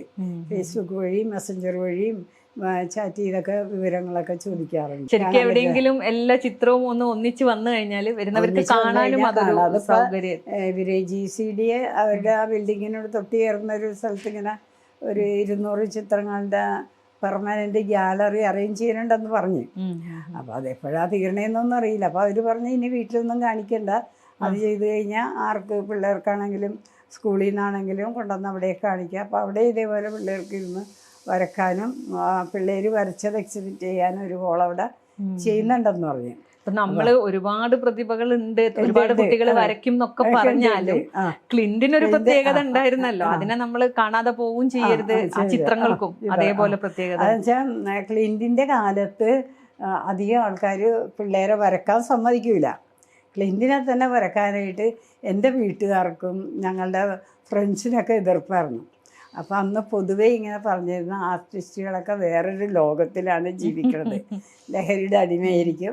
അപ്പോൾ ഈ കൊച്ചൊക്കെ ഈ പ്രായത്തിൽ അങ്ങനെ ആയിപ്പോൾ, അതുകൊണ്ട് വരപ്പിക്കരുതെന്നൊക്കെ വിദേശത്തുള്ള ഫ്രണ്ട്സ് വരെ ഞങ്ങളെ വിളിച്ച്, ഡോക്ടറേറ്റുള്ളവർ വരെ വിളിച്ച് പറഞ്ഞ് പ്രോത്സാഹിപ്പിക്കണ്ട കേട്ടോ, വേറെ ഏതെങ്കിലും ഫീൽഡിലേക്ക് വിടാമെന്ന് പറഞ്ഞു. അപ്പോൾ നമ്മൾ 5-6 വയസ്സുള്ള വെച്ച് കുറേ കഴിയുമ്പോൾ അത് വേറെ എന്തെങ്കിലും ഇതിലേക്ക് വിടാം എന്നൊക്കെ ഉള്ളതിലിരുന്നു. അപ്പോൾ അന്ന് അത്രയായിരുന്നു. പക്ഷേ ക്ലിൻറ്റിൻ്റെ ഈ കാലഘട്ടം, ക്ലിൻറ്റ് മരിച്ചിങ്ങനെ ഫേമസായി ചിത്രങ്ങളൊക്കെ വന്നു കഴിഞ്ഞപ്പോൾ എല്ലാവരും പിള്ളേരെ ഇതിലേക്ക് വിടാൻ തുടങ്ങി. ആളുകൾക്കൊക്കെ ഇൻട്രസ്റ്റായി. ചിലർ ക്ലിൻറ്റിനെ പോലെ വരക്കണം, ക്ലിൻറ്റ്. അതേസമയം എതിർപ്പുള്ളവർ ചോദിക്കുകയും ചെയ്യും, നീ ആരാണ്, ക്ലിൻറ്റ് ആണോന്ന് ചോദിക്കും, വരക്കണ്ടെന്ന് പറയും. അങ്ങനെ പിള്ളേരെ വഴക്ക് പറയുന്നവരും ഉണ്ട് ക്ലിൻറ്റിൻ്റെ പേരിൽ. ക്ലിൻറ്റിൻ്റെ പേരിൽ പിള്ളേരെ പ്രോത്സാഹിപ്പിക്കുന്നവരും ഉണ്ട്. അങ്ങനെയാണ് ആദ്യമായിട്ടാണ് ക്ലിൻറ്റിൻ്റെയൊക്കെ എക്സിബിഷൻ നമ്മുടെ കേരളത്തിൽ ഇങ്ങനെ എറണാകുളത്ത് അവിടെ ഇവിടെയൊക്കെ നടത്തിയത്. പണ്ട് അങ്ങനെയൊന്നും ഉണ്ടായിരുന്നു. അപ്പോൾ ഇതൊക്കെ എല്ലാ പിള്ളേർക്കും ഒരു പ്രോത്സാഹനമായി, പേരൻസിനുമായി. അപ്പോൾ പേരൻസും ചേഞ്ചായി ക്ലിൻറ്റിനോടുകൂടി. അതാണ് ആദ്യത്തെ ഒരു ആളായതുകൊണ്ടാണ് ക്ലിൻറ്റ് ഇന്നും എല്ലാവരുടെയും മനസ്സിൽ നിറഞ്ഞു നിൽക്കുന്നത്. എല്ലാ അമ്മമാരുടെയും എല്ലാ കുട്ടികളുടെയും മനസ്സിൽ ഒരുപാട് മനുഷ്യരെ മനസ്സിൽ ഇഷ്ടംപോലെ നല്ല നല്ല ഇത് വരക്കുന്ന പിള്ളേരൊക്കെ പത്രത്തിൽ വന്ന ചിത്രം എല്ലാവരുടെ മനസ്സിൽ, അതായത് ഇങ്ങനെ വരയ്ക്കുന്ന ഒരു ചിത്രല്ലേ, അതാണ് എല്ലാവരും മനസ്സിലുള്ള, എന്റെ മനസ്സിലുള്ളത് അതന്നെ ആ ചിത്രം. ക്ലിൻറ്റിന്റെ ഒരു സിനിമ വന്നിരുന്നല്ലോ. അത് ക്ലിൻറ്റിന്റെ 2 സിനിമ വന്നിട്ടുണ്ട്. ഒന്ന് 94 ഇങ്ങനെ ബോംബെ ബേസ്ഡ് ശിവകുമാർ, അയാളൊരു ഡോക്യുമെൻ്ററിയാണ് എടുത്തത്. 2 മണിക്കൂർ 2 മിനിറ്റ് ഉള്ളത്. അപ്പോൾ അത് പല ഫിലിം ഫെസ്റ്റിവലിലൊക്കെ അവാർഡൊക്കെ കിട്ടിയിട്ടുണ്ട്. നമ്മുടെ ഇതിലും വെള്ളി താമര എന്തോ ആയിരുന്നു, അതൊക്കെ കിട്ടിയിട്ടുണ്ട് ഡൽഹിയിലുള്ള. അത് അധികം ആൾക്കാർക്ക് അങ്ങോട്ട് കാണാൻ പറ്റിയില്ല. എന്നുവെച്ചാൽ തിയേറ്ററിലൊന്നും അല്ല അത് വന്നത്. അത് നമുക്കന്ന് ചാനലുകൾ കുറവായിരുന്നു. ആകെ നമ്മുടെ നാഷണൽ ചാനൽ ഒന്ന് രണ്ടെണ്ണം ഉണ്ടായിരുന്നു. അപ്പോൾ അത് നമ്മുടെ നാട്ടിലേക്കുള്ള ചാനലിലും കാണിച്ച്, പിന്നെ വിദേശത്തേക്കൊരു ചാനലുണ്ടായിരുന്നു അതിലും കാണിച്ചുള്ളൂ. പിന്നെ തിയേറ്ററിൽ ഇവിടെ ഞങ്ങൾ അങ്ങേരിയിൽ നിന്ന് ആ ഫിലിം വാങ്ങിച്ചിട്ട് 3 ഷോ നടത്തി. ക്ലിൻറ്റിൻ്റെ ബന്ധുക്കൾക്കും അയാളുടെ ഫ്രണ്ട്സിനും പിന്നെ സ്കൂൾ കുട്ടികൾക്കും വേണ്ടി. അപ്പോൾ അത്രയും ആൾക്കാർ കണ്ടിട്ടുള്ളൂ. അതിനെക്കുറിച്ച് വലിയ അറിവൊന്നുമില്ല. ഇപ്പോൾ അങ്ങേരത് യൂട്യൂബിൽ അപ്ലോഡ് ചെയ്തിട്ടുണ്ട്, ഡിജിറ്റലൊക്കെ ആക്കി നല്ല ഇതിലാക്കിയിട്ടുണ്ട്. പിന്നെ നമ്മുടെ ഹരികുമാറിൻ്റെ പടമാണ് ഫേമസ് ആയത്. അപ്പോൾ ഹരികുമാർ ഇതുപോലെ വന്ന് ചിത്രങ്ങളൊക്കെ എടുത്ത് ഒരു 2-3 വർഷം കൊണ്ടാണ് അങ്ങനെ എടുത്തത്. കുറേ ബുദ്ധിമുട്ടി ഇവിടെ പഠിക്കുക എങ്ങനെ വെച്ചു. അപ്പോൾ ഹരികുമാറിത് വരാൻ കാര്യം KN ഷാജി എന്ന് പറഞ്ഞിട്ടൊരു എഴുത്തുകാരനുണ്ട്. KN ഷാജി ക്ലിൻറ്റിനെ കുറിച്ചൊരു സപ്ലിമെൻ്റ് ഇറക്കി മാതൃഭൂമിയിൽ. അത് വായിച്ചിട്ട് ഷാജിനെയും കൂട്ടിയാണ് അങ്ങേര് വന്നത്. അപ്പോൾ ഷാജി അതിൻ്റെ ഇത് സ്ക്രീൻ പ്ലേ സ്ക്രിപ്റ്റ് എഴുതി നന്നായിട്ട് പിടിക്കാനുള്ള ഒരു ഇതിലാണ് വന്നത്. പക്ഷേ അവരെന്തോ സെപ്പറേറ്റ് ആയി അതിൽ നിന്ന് ഷാജി വിട്ടുപോയി. പിന്നെ ഇങ്ങേര് നമ്മുടെ മോഹൻകുമാർ സാറിനെ വെച്ചിട്ടാണ് ഇത് എഴുതിയത്. അപ്പം മിക്കവാറും ആ സിനിമ ഒരു പകുതി വരെയൊക്കെ നല്ല ഇതായിരുന്നു. മോഹൻകുമാർ സാറിൻ്റെ സ്ക്രിപ്റ്റൊക്കെ ആയിരുന്നു. പകുതി കഴിഞ്ഞപ്പോൾ ഹരികുമാർ അങ്ങേരുടെ രീതിയിൽ അത് മാറ്റിയിട്ട് അതിനകത്ത് കുറച്ച് സിമ്പതിയൊക്കെ ചേർത്ത് അതിൽക്ക് കുറച്ച് കരയാനുള്ള വകയൊക്കെ ഉണ്ടാക്കി. അതൊക്കെ ആയിക്കഴിഞ്ഞപ്പോഴത്തേക്കും പടം ഒരു നല്ല പൂർണ്ണ ഇതൊന്ന് ഞങ്ങൾക്ക് പറയാൻ പറ്റില്ല. ഞങ്ങൾ ക്ലിൻറ്റിൻ്റെ പേരൻസ് അല്ലേ. എന്നുവെച്ചാൽ ക്ലിൻറ്റിനൊന്നും സംഭവിക്കാത്ത ഇഷ്ടംപോലെ കാര്യങ്ങൾ അതിൽ ചേർത്തിട്ടുണ്ട്. എന്താ വെച്ചിട്ടുണ്ടെങ്കിൽ ക്ലിൻറ്റിൻ്റെ തലയൊന്നും ഞങ്ങൾ ഒരിക്കലും മുട്ടയടിച്ചിട്ടില്ല. ക്ലിൻറ്റ് മുടി വളർത്തി തന്നെ ഇരുന്നിട്ടില്ല. അതിന് ഇഷ്ടമില്ലെന്നുള്ളത് ഞാൻ ചെറുതായിട്ട് ട്രിമ്മർ വെച്ചിട്ടൊന്ന് ട്രിം ചെയ്ത് കൊടുക്കും, അത്രയേ ഉള്ളൂ. ഇതിൽ മുട്ടയടിച്ച് നമ്മുടെ സഹതാപവും കണ്ണീരൊക്കെ കുറേ വാങ്ങിച്ചിട്ടുണ്ട്. പിന്നെ അതുപോലെ തന്നെ ക്ലിൻറ്റ് കോമ്പറ്റീഷന് പോകുമ്പോഴൊക്കെ നല്ല ആരോഗ്യമായിട്ടാണ്, അല്ലാണ്ട് സുഖമില്ലാത്തപ്പോഴൊന്നും കൊണ്ടുപോയിട്ടില്ല. കോഴിക്കോട് പോകുമ്പോഴൊക്കെ ക്ലിൻറ്റിൻ്റെ അസുഖമൊക്കെ മാറി നല്ല സ്മാർട്ടാണ്, നന്നായിട്ട് വരച്ചിട്ടൊക്കെ പോകുന്നത്. ഇതിൽ ഈ കുട്ടി ഇങ്ങനെ സുഖമില്ലാതെ കിടന്നുകൊണ്ട് വരക്കുന്ന അവശനിലയൊക്കെ കാണിച്ചിട്ടുണ്ട്. അപ്പോൾ അതൊക്കെ കുറച്ച് ഇതിന് ചേരാത്തതാണ്. പക്ഷേ നമ്മൾക്ക് എന്താണെന്ന് വെച്ചിട്ടുണ്ടെങ്കിൽ പരാതിയില്ല. എന്താ വെച്ചാൽ ക്ലിൻറ്റിനെ കുറിച്ച് ഇത്രയും പൈസ മുടക്കി ഒരു ഫിലിം എടുത്തില്ലേ, അപ്പോൾ അതിൻ്റേതായിട്ടുള്ള വെയിറ്റ് നമ്മൾ കൊടുക്കുന്നുണ്ട്. പിന്നെ നമ്മളുടെ ഇതിലേക്കല്ലല്ലോ, നമ്മളുടെ താല്പര്യം അനുസരിച്ചല്ലല്ലോ ഒരാൾ സിനിമ പിടിക്കണം, അയാളുടെ താല്പര്യത്തിനല്ലേ. അപ്പം പലർക്കും അതിലൊരു എതിരഭിപ്രായം ഉണ്ടായി. പിന്നെ എല്ലാവരും അഡ്ജസ്റ്റ് ചെയ്തങ്ങോട്ട്. പിന്നെ എല്ലാവർക്കും അറിയാം ഇത് കുറേയൊക്കെ ക്ലിൻറ്റിൻ്റെ അല്ല എന്നുള്ളത്. ക്ലിൻറ്റിൻ്റെ അടുത്തറിയുന്നവർക്കറിയാം. പക്ഷേ അല്ലാതെ ഒരാൾ കാണുമ്പോഴത്തേക്ക് ഇത് ശരിക്കും യഥാർത്ഥമാണെന്ന് തോന്നിപ്പോകും. ക്ലിൻറ്റ് ജീവിച്ചിരുന്ന സമയത്ത് ഈ പറഞ്ഞ പോലെയുള്ള ക്ലിൻറ്റിനെ കുറിച്ചുള്ള കഥകളോ അല്ലെങ്കിൽ ക്ലിൻറ്റിനെ കുറിച്ചുള്ള എന്തെങ്കിലും ലേഖനങ്ങളൊക്കെ പത്രങ്ങളിൽ ക്ലിൻറ്റ് ജീവിച്ചിരുന്ന സമയത്ത് വരും. അതായത് ഗോൾഡ് മെഡൽ കിട്ടി കഴിഞ്ഞപ്പോൾ ഒരു മനോരമ ഒരു ഹാഫ് പേജ് സപ്ലിമെൻ്റ് ഇറക്കി, 2-3 പടം. പക്ഷെ ഒന്നും വായിച്ചു കേൾക്കണ്ടെന്ന് പറയും. അപ്പം ഞങ്ങൾ വലിയ കാര്യമായിട്ട് ഇങ്ങനെ കാണിച്ചില്ല. അതൊന്ന് ബ്ലാക്ക് ആൻഡ് വൈറ്റ് കണ്ടെന്ന്. അപ്പോൾ ഈ ചിത്രങ്ങളൊക്കെ ബ്ലാക്ക് ആൻഡ് വൈറ്റിലായിരുന്നു പേപ്പറിലൊക്കെ പ്രിൻ്റ് ചെയ്ത് വരുന്നത്. വേണ്ട എനിക്ക് കണ്ടെന്ന് പറയും. എന്ന് വെച്ചാൽ ഞാൻ വരച്ചല്ല, എനിക്ക് കേൾക്കണ്ടെന്ന് പറയും. അതിനൊന്നും താല്പര്യം ഉണ്ടായില്ല അങ്ങനെ. പിന്നെ കോമ്പറ്റീഷന് പോകുമെങ്കിലും പ്രൈസ് കിട്ടണമെന്നൊന്നുമില്ല, വരച്ചിട്ട് ഇങ്ങോട്ട് പോരും. അപ്പോൾ ഇന്ന ഇതിന് പ്രൈസ് ഉണ്ട്, പ്രൈസ് വാങ്ങിക്കാൻ പോകാമെന്ന് പറഞ്ഞാൽ ഞാൻ വരില്ല, വേണേ പപ്പ പോയി വാങ്ങിച്ചു എന്ന് പറയും. അപ്പോൾ എനിക്ക് വരച്ചാൽ മതി, അല്ലാണ്ട് പ്രൈസ് വേണ്ട. അപ്പോൾ ആളുകളുടെ ഇടയിൽ ഇരുന്നൊന്ന് വരക്കണം, അത്രേ താല്പര്യമുള്ളൂ. അല്ലാതെ പേപ്പറിൽ കൂടിയും ഇതിൽ കൂടിയൊക്കെ ഒരു പ്രസിദ്ധി വേണമെന്ന് ക്ലിൻറ്റിന് ചെറുതിലേ തന്നെ ഉണ്ടായില്ല. എന്തൊക്കെ മത്സരങ്ങളിലായിരുന്നു പങ്കെടുത്തിരുന്നത്? മത്സരങ്ങളിൽ അന്ന് സ്റ്റാലിയൻസ്, റോട്ടറി ക്ലബ്ബ് ഒക്കെ ഉണ്ടല്ലോ, പിന്നെ എന്താണ് JCs അതിനൊക്കെ ഉണ്ട്. പിന്നെ അമ്പലത്തിലെ കരയോഗത്തിലെ കോമ്പറ്റീഷൻ, ചാവറ കൾച്ചറൽ സെൻറ്റർ, അങ്ങനെയൊക്കെ കുറേ 10-13ഓളം കോമ്പറ്റീഷന് പങ്കെടുത്ത് എല്ലാത്തിലും പ്രൈസ് കിട്ടിയിട്ടുണ്ട്. ചിലർക്കൊക്കെ ചില കോംപ്ലിക്കേഷൻ ഉണ്ടായിട്ടുണ്ട്. എന്താണെന്ന് വെച്ചാൽ ചിലരൊക്കെ ഇത് ജഡ്ജ് ചെയ്യുമ്പോഴത്ത് ഇതൊരു കൊച്ചുകുട്ടി വരക്കില്ല എന്നൊക്കെ പറഞ്ഞ് മാറ്റി വെച്ചിട്ടുണ്ട്. അങ്ങനെയൊക്കെ ഉണ്ടായിട്ടുണ്ട്. പക്ഷെ അവരൊക്കെ പിന്നീട് അതിൽ ഒരു ഒക്കെ ചെയ്തിട്ടുണ്ട്. കലാകാരനൊക്കെ ക്ലിൻറ്റിനെ ഭയങ്കര ഇഷ്ടമാണ്. ഇപ്പോഴും എവിടെയും ക്ലിൻറ്റിനെ വാനോളം പോയിട്ടേക്ക് പറയുള്ളൂ. ദേവനും ഒക്കെ, ദേവൻ്റെ ഒരു എന്താണ് ദേവസ്പന്ദനത്തിലൊരു ചാപ്റ്റർ മുഴുവനും ക്ലിൻറ്റിനെ കുറിച്ച് കൊടുക്കുന്നുണ്ട്. നമ്മുടെ ഇപ്പോൾ കാനായി കുഞ്ഞിരാമനൊക്കെ ക്ലിൻറ്റിനെ ഭയങ്കര ഇഷ്ടമാണ്. അയാളെ ഞങ്ങളായിട്ട് പല സ്ഥലത്തും പരിചയമുണ്ട്. അപ്പോൾ എപ്പോഴും പറയുമായിരുന്നു, ഇന്ന് കുറച്ച് കാലം മുമ്പും കൂടി ഫോൺ ചെയ്തപ്പോൾ പറഞ്ഞ് നിങ്ങൾ ക്ലിൻറ്റിനെ കുറിച്ചൊക്കെ ഒന്ന് പോയിന്റ്സ് മാത്രം കൊടുത്താൽ മതി, അങ്ങേര് ബുക്കാക്കിക്കോളാം എന്ന് പറയും. പക്ഷെ നമുക്ക് അതിനുള്ള ഒന്നാമത് ടെൻഷനാണ്. അത് പഴയ കാര്യങ്ങളൊക്കെ ഓർത്ത് വരും, നമുക്ക് പ്രഷർ കൂടും, ഷുഗർ കൂടും. അപ്പോൾ അതിലേക്ക് അങ്ങനെ ഒരു താല്പര്യം കാണിച്ചിട്ടില്ല. അപ്പോൾ അങ്ങനെ എല്ലാ ആർട്ടിസ്റ്റുകളുടെയും മനസ്സ് ക്ലിൻറ്റ് പിടിച്ച് പറ്റിയിട്ടുണ്ട്. കന്നാരം മാഷ് ഒക്കെ അതെ. അപ്പൊ അമ്മയുടെ മനസ്സിൽ ഇപ്പോഴും ക്ലിൻറ്റ് കുഞ്ഞ് തന്നെയായിരിക്കും. എൻ്റെ മനസ്സിൽ ഇപ്പോഴും എൻ്റെ ഒരു മകനാണ്. അവനെ ഇങ്ങനെ വേറൊരു തലത്തിൽ എനിക്കിപ്പോഴും അംഗീകരിക്കാൻ പറ്റണില്ല. എന്താ വെച്ചിട്ടുണ്ടെങ്കിൽ ഞാൻ പറഞ്ഞു കൊടുത്ത കഥകൾ എൻ്റെ കൂടെ നടന്ന്, എൻ്റെ വിരലിൽ തൂങ്ങി നടന്ന്, എൻ്റെ ഭക്ഷണം കഴിച്ച് എൻ്റെ കൂടെ ജീവിച്ചൊരു കൊച്ച് 6 വയസ്സുള്ള, പിന്നെ എന്താ വെച്ചാൽ എന്നോടും അത്രയും അറ്റാച്ച്ഡ് സ്നേഹമുള്ളൊരു മകൻ, അതാണ് എനിക്കുള്ളത്. അപ്പോൾ എന്താ വെച്ചാൽ ഈയിടെ ESP പാരാനോർമൽ അങ്ങേര് വന്നിരുന്നു, ബിജു പത്മനാഭൻ. അപ്പം നേരത്തെ തന്നെ 1 വർഷം മുമ്പ് എന്നെ കോണ്ടാക്ട് ചെയ്തിട്ട് പറഞ്ഞു തന്നെ പലരും ഇങ്ങനെ മരിച്ചുപോയ ആൾക്കാരെ കുറിച്ച് അവർക്ക് ഉള്ള അനുഭവങ്ങളും ഒക്കെ ഇങ്ങനെ പറയുന്നുണ്ട് ഒരു സ്പിരിറ്റുകളുടെ ലെവലിൽ. അപ്പോൾ ഞാൻ പറഞ്ഞാൽ എനിക്ക് അങ്ങനെയൊന്നും ചിന്തിക്കാൻ പറ്റില്ല. എൻ്റെ മോനെ ഒരിക്കലും ആ തലത്തിൽ എനിക്ക് കാണാൻ പറ്റില്ല. എൻ്റെ മോനൊരു മനുഷ്യനായിട്ട് ജനിച്ച കൊച്ചാണ്, എന്നേന്ന് ജനിച്ച കൊച്ചാണ്. അപ്പം അതൊരു ദൈവപ്രതിഭയെന്നോ അല്ലെങ്കിൽ ഒരു സ്പിരിറ്റായിട്ടൊന്നും കാണാൻ പറ്റില്ല. അങ്ങനത്തെ ഒരു ഇൻ്റർവ്യൂവിന് എനിക്ക് താല്പര്യമില്ല എന്ന് പറഞ്ഞു. പിന്നെ അത് കഴിഞ്ഞ് ഒരാൾ 1 കൊല്ലം കഴിഞ്ഞ് പറഞ്ഞു അങ്ങനെ ഒന്നും വേണ്ട, നിങ്ങളുടെ അനുഭവങ്ങൾ പറഞ്ഞാൽ മതി എന്ന് പറഞ്ഞാൽ അങ്ങനെ പിന്നെ വന്നിട്ട് അതൊരു ഡോക്യുമെൻ്ററി എടുത്തായിരുന്നു. അങ്ങനെ എടുത്തിട്ട് പോയി.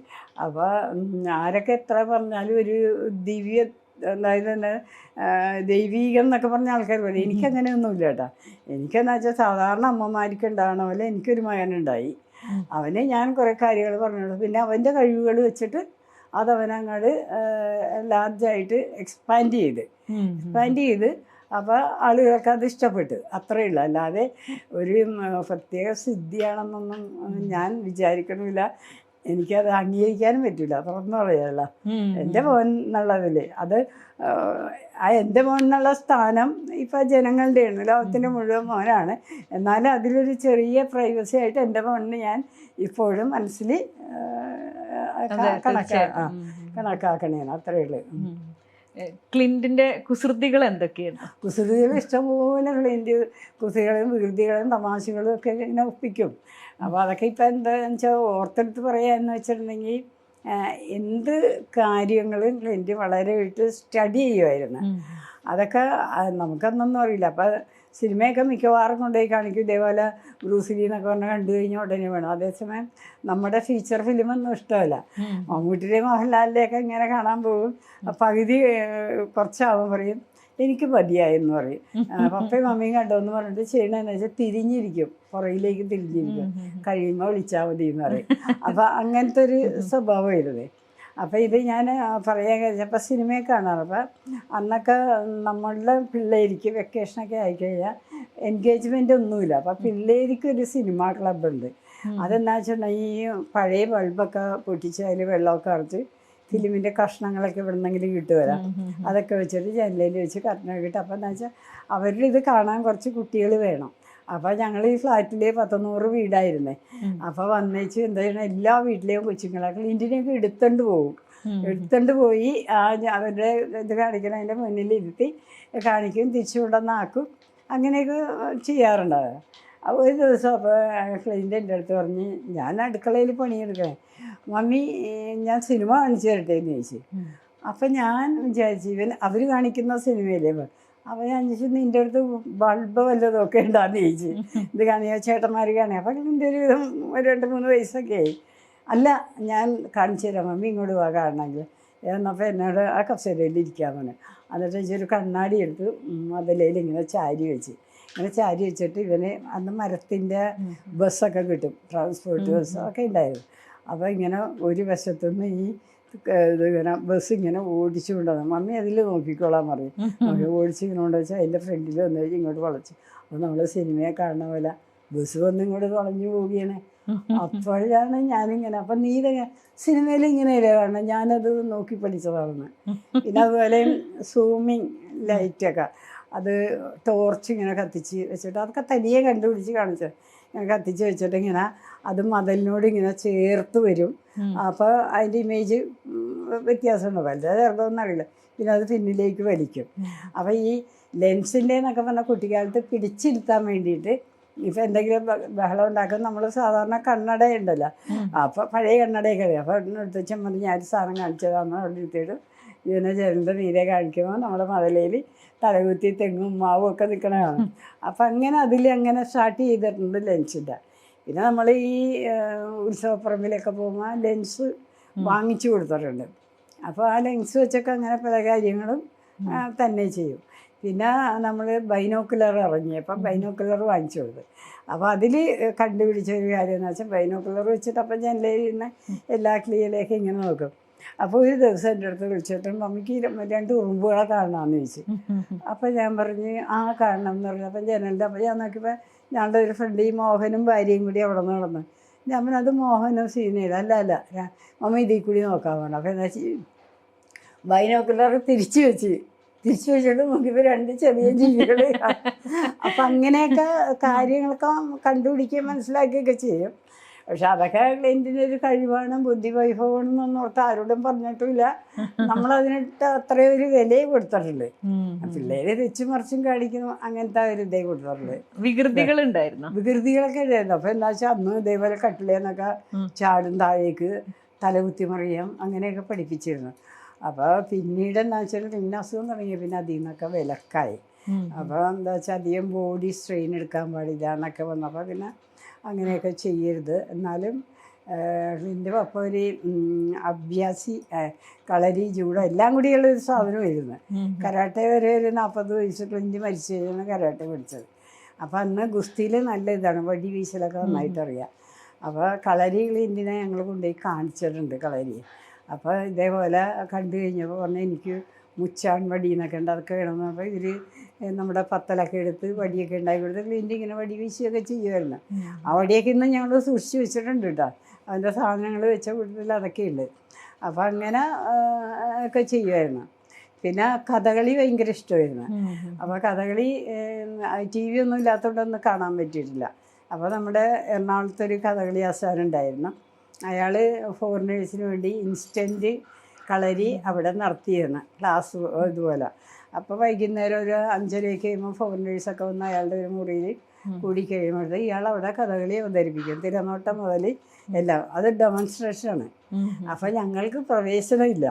അപ്പം അങ്ങേര് പറഞ്ഞിട്ടുണ്ട് നിങ്ങളെ ക്ലിൻ്റിനെ കൊണ്ടുവന്നോ, അപ്പം ഈ ജനലിൻ്റെ ഇവിടെ താഴെ മിറ്റത്ത് അവിടെ നിന്ന് നിങ്ങൾ കണ്ടോ അങ്ങനെയാണ്. അപ്പോൾ ആ ജനൽ ഓപ്പണായിട്ടിടും.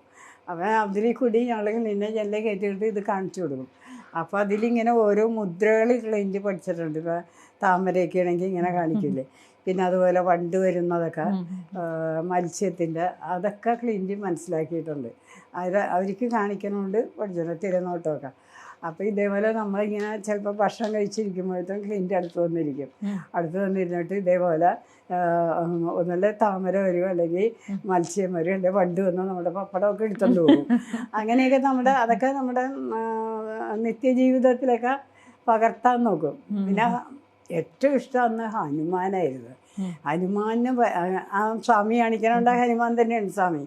അതിങ്ങനെ ആ ഫേസൊക്കെ ഇങ്ങനെ പിടിച്ചിട്ട് ഇങ്ങനെ വിറപ്പിച്ചിട്ട് ഇതേപോലെ അങ്ങേരിക്കൊരു ചാട്ടമുണ്ട്, ഹനുമാൻ ചാട്ടം, അതൊക്കെ ചാടുമായിരുന്നു. അപ്പോൾ അതൊക്കെ ഇഷ്ടമായിരുന്നു. അങ്ങനെ അതൊക്കെ അനുകരിക്കാനും ചെയ്യാനും ഇഷ്ടമായിരുന്നു. അങ്ങനെ എന്തും ഒരു ഉൾക്കൊള്ളാനുള്ളൊരു മനസ്സ് കൊച്ചാണെങ്കിലും ഉണ്ടായിരുന്നു. കൂട്ടുകാരൊക്കെ ഉണ്ടായിരുന്നു, കൂട്ടുകാർ ഇഷ്ടംപോലെ ഉണ്ടായിരുന്നു. ഞങ്ങൾ 10-100 വീടെന്ന് പറഞ്ഞല്ലേ, ഇഷ്ടംപോലെ പിള്ളേരുണ്ട്. അപ്പോൾ ഈ പിള്ളേരെയൊക്കെ ഒരു സമയം വിളിച്ചോണ്ട് വന്നാൽ ഞങ്ങളുടെ 4 മതിലിൻ്റെ അവിടെ ഇരുത്തിയിട്ട് എല്ലാവർക്കും ഓരോ അമുൾട്ടിന് എന്തെങ്കിലും എടുത്തു കൊടുക്കും, ഒരു വടിയും കൊടുക്കും.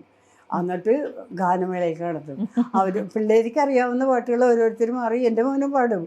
അങ്ങനെയൊക്കെ അടിച്ച് പിന്നെ അത് കഴിഞ്ഞ് പാർട്ടികൾക്ക് കൊണ്ടുപോയിരുന്നപ്പോൾ ജാസിനെ കുറിച്ചൊക്കെ മനസ്സിലായി. അപ്പോൾ എന്താ വെച്ചാൽ ഒരു 3 ടിൻ ഒന്നിച്ച് ഇവിടെ വെക്കും, 3 ടിൻ അവിടെ വെക്കും.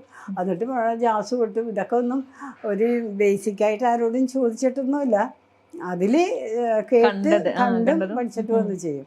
അങ്ങനെ അതിനോടൊക്കെ താല്പര്യം ഉണ്ടായിരുന്നു. അതൊന്നും ഒരു ഇതായിട്ട് ഒഴിവാക്കിയിരുന്നില്ല. എല്ലാ പിള്ളേരുടെ എല്ലാ ഫീൽഡിലും കൂടെ കളിച്ചിട്ടുണ്ട്. ഒരു കളി മാത്രം ഇഷ്ടമല്ലായിരുന്നു. അത് ഈ പിള്ളേരുടെ ഇടയിൽ ഞങ്ങളുമൊക്കെ കുട്ടിക്കാലത്ത് തന്നെ അച്ഛനും അമ്മയും കളിക്കും. അത് ക്ലീൻറ്റിന് ഇഷ്ടമല്ല. ചെല്ലുമ്പോൾ ഇന്ന് അച്ഛനും അമ്മയാണ് കളിക്കണേ തിരിച്ചു പോരും. അവിടെ അച്ഛനും അമ്മയും കളിയാണ് എനിക്ക് വേണ്ടെന്ന് പറഞ്ഞപ്പോൾ ക്ലീൻറ്റിൻ്റെ ടാലൻ്റ് അനുസരിച്ച് എന്തെങ്കിലും ഇപ്പോൾ വനം ഉണ്ടാക്കുക, ഒരു കാടുണ്ടാക്കുക, ഡാം ഉണ്ടാക്കുക. അപ്പോൾ അവിടെയൊക്കെ ഞങ്ങളുടെ ബിൽഡിങ്ങിൻ്റെ ഇഷ്ടംപോലെ മണലൊക്കെ ഇറക്കി ബിൽഡിങ് ഇതിൻ്റെ പണിക്ക് വേണ്ടി ഇട്ടിരുന്നു. ഓരോ പുതിയ പുതിയ ബിൽഡിങ്ങുകൾ പണിയാണ്. അപ്പോൾ അവിടെ ഇവർ പിള്ളേർ പോയിട്ട് എൻ്റെ ഞങ്ങൾക്ക് കുറേ കൊമ്പ് പിടിച്ചിട്ടുണ്ട്. ഇഷ്ടംപോലെ കാടല്ലേ, പിള്ളേരൊക്കെ പോയി ഇത്രയുള്ള കുറേ കൊമ്പൊക്കെ പിടിച്ചിട്ട് അത് മണലിലൊക്കെ കുത്തി കഴിയുമ്പോൾ ഒരു വനം പോയി. എനിക്ക് തോന്നുന്നു കളിയാണെങ്കിൽ പോലും ഒരു ക്രിയേറ്റീവ് ആവണം എന്നുള്ളതാണെന്ന് തോന്നുന്നു. എന്നിട്ട് അത് കഴിഞ്ഞ് പിറ്റേ ദിവസം അതെടുത്ത് കളയും. എന്നിട്ട് ഇവിടെ നമുക്ക് ഡാം ഉണ്ടാക്കാമെന്ന് പറയും. അപ്പോൾ ഇതേപോലെ ഇങ്ങനെ പൊക്കി വെച്ചിട്ട് അവിടെ ഇത്തിരി തുറന്ന് ഒരു കുഴി പോലെ ആക്കിയിട്ട് പിള്ളേരൊക്കെ കിട്ടണ പാത്രങ്ങളിൽ വെള്ളം കൊണ്ടുവരും. വെള്ളം കൊണ്ടുവന്ന് വെച്ച് ഇതിൻ്റെ മുകളിൽ കൂടി ഒഴിച്ചത് ഡാമാക്കും. അങ്ങനെയൊക്കെ ഉണ്ടാവും. ലാസ്റ്റ് ഒരു ആഗ്രഹം ഉണ്ടായിരുന്നു, അത് നടന്നില്ല. അത് മഴ വരാൻ കാത്തിരുന്നു. പക്ഷേ മണ്ണ് നനഞ്ഞെടുക്കുമ്പോഴത്തേക്കും ശിവലിംഗം ഉണ്ടാക്കണം എന്നുള്ള ഒരു ആഗ്രഹം ഉണ്ടായിരുന്നു. പിള്ളേരോടൊക്കെ പറഞ്ഞു വെച്ചു നമുക്ക് ശിവലിംഗം ഉണ്ടാക്കാം, മണ്ണ് കുറച്ച് നല്ല മണൽ പറ്റില്ല, പൊടിഞ്ഞു പോകില്ല. അങ്ങനെ ഒരാഗ്രഹം ഉണ്ടായിരുന്നു. പക്ഷേ എൻ്റെ ഏപ്രിൽ മാസത്തിൽ മഴയ്ക്ക് മുമ്പ് തന്നെ മരിച്ചു. അപ്പോൾ ഒരു ശിവലിംഗം അന്ന് വാങ്ങിച്ചു കൊടുക്കാനും നമുക്ക് പറ്റിയില്ല. ക്ലിന്റിന്റെ അസുഖത്തിനെ കുറിച്ചിട്ട് ക്ലിന്റിന് അറിയായിരുന്നു? ഒരിക്കലും ഞങ്ങളോട് ചോദിച്ചിട്ടില്ല എനിക്ക് എന്താണ് അസുഖം എന്ന് ചോദിച്ചിട്ടില്ല. ഇടയ്ക്കിടയ്ക്ക് ഹോസ്പിറ്റലിൽ പോകും, അഡ്മിറ്റ് ആകും. പിന്നെ ഭക്ഷണങ്ങളുടെ സ്ട്രിക്റ്റ് അതിനനുസരിച്ച് കഴിക്കുകയുള്ളൂ.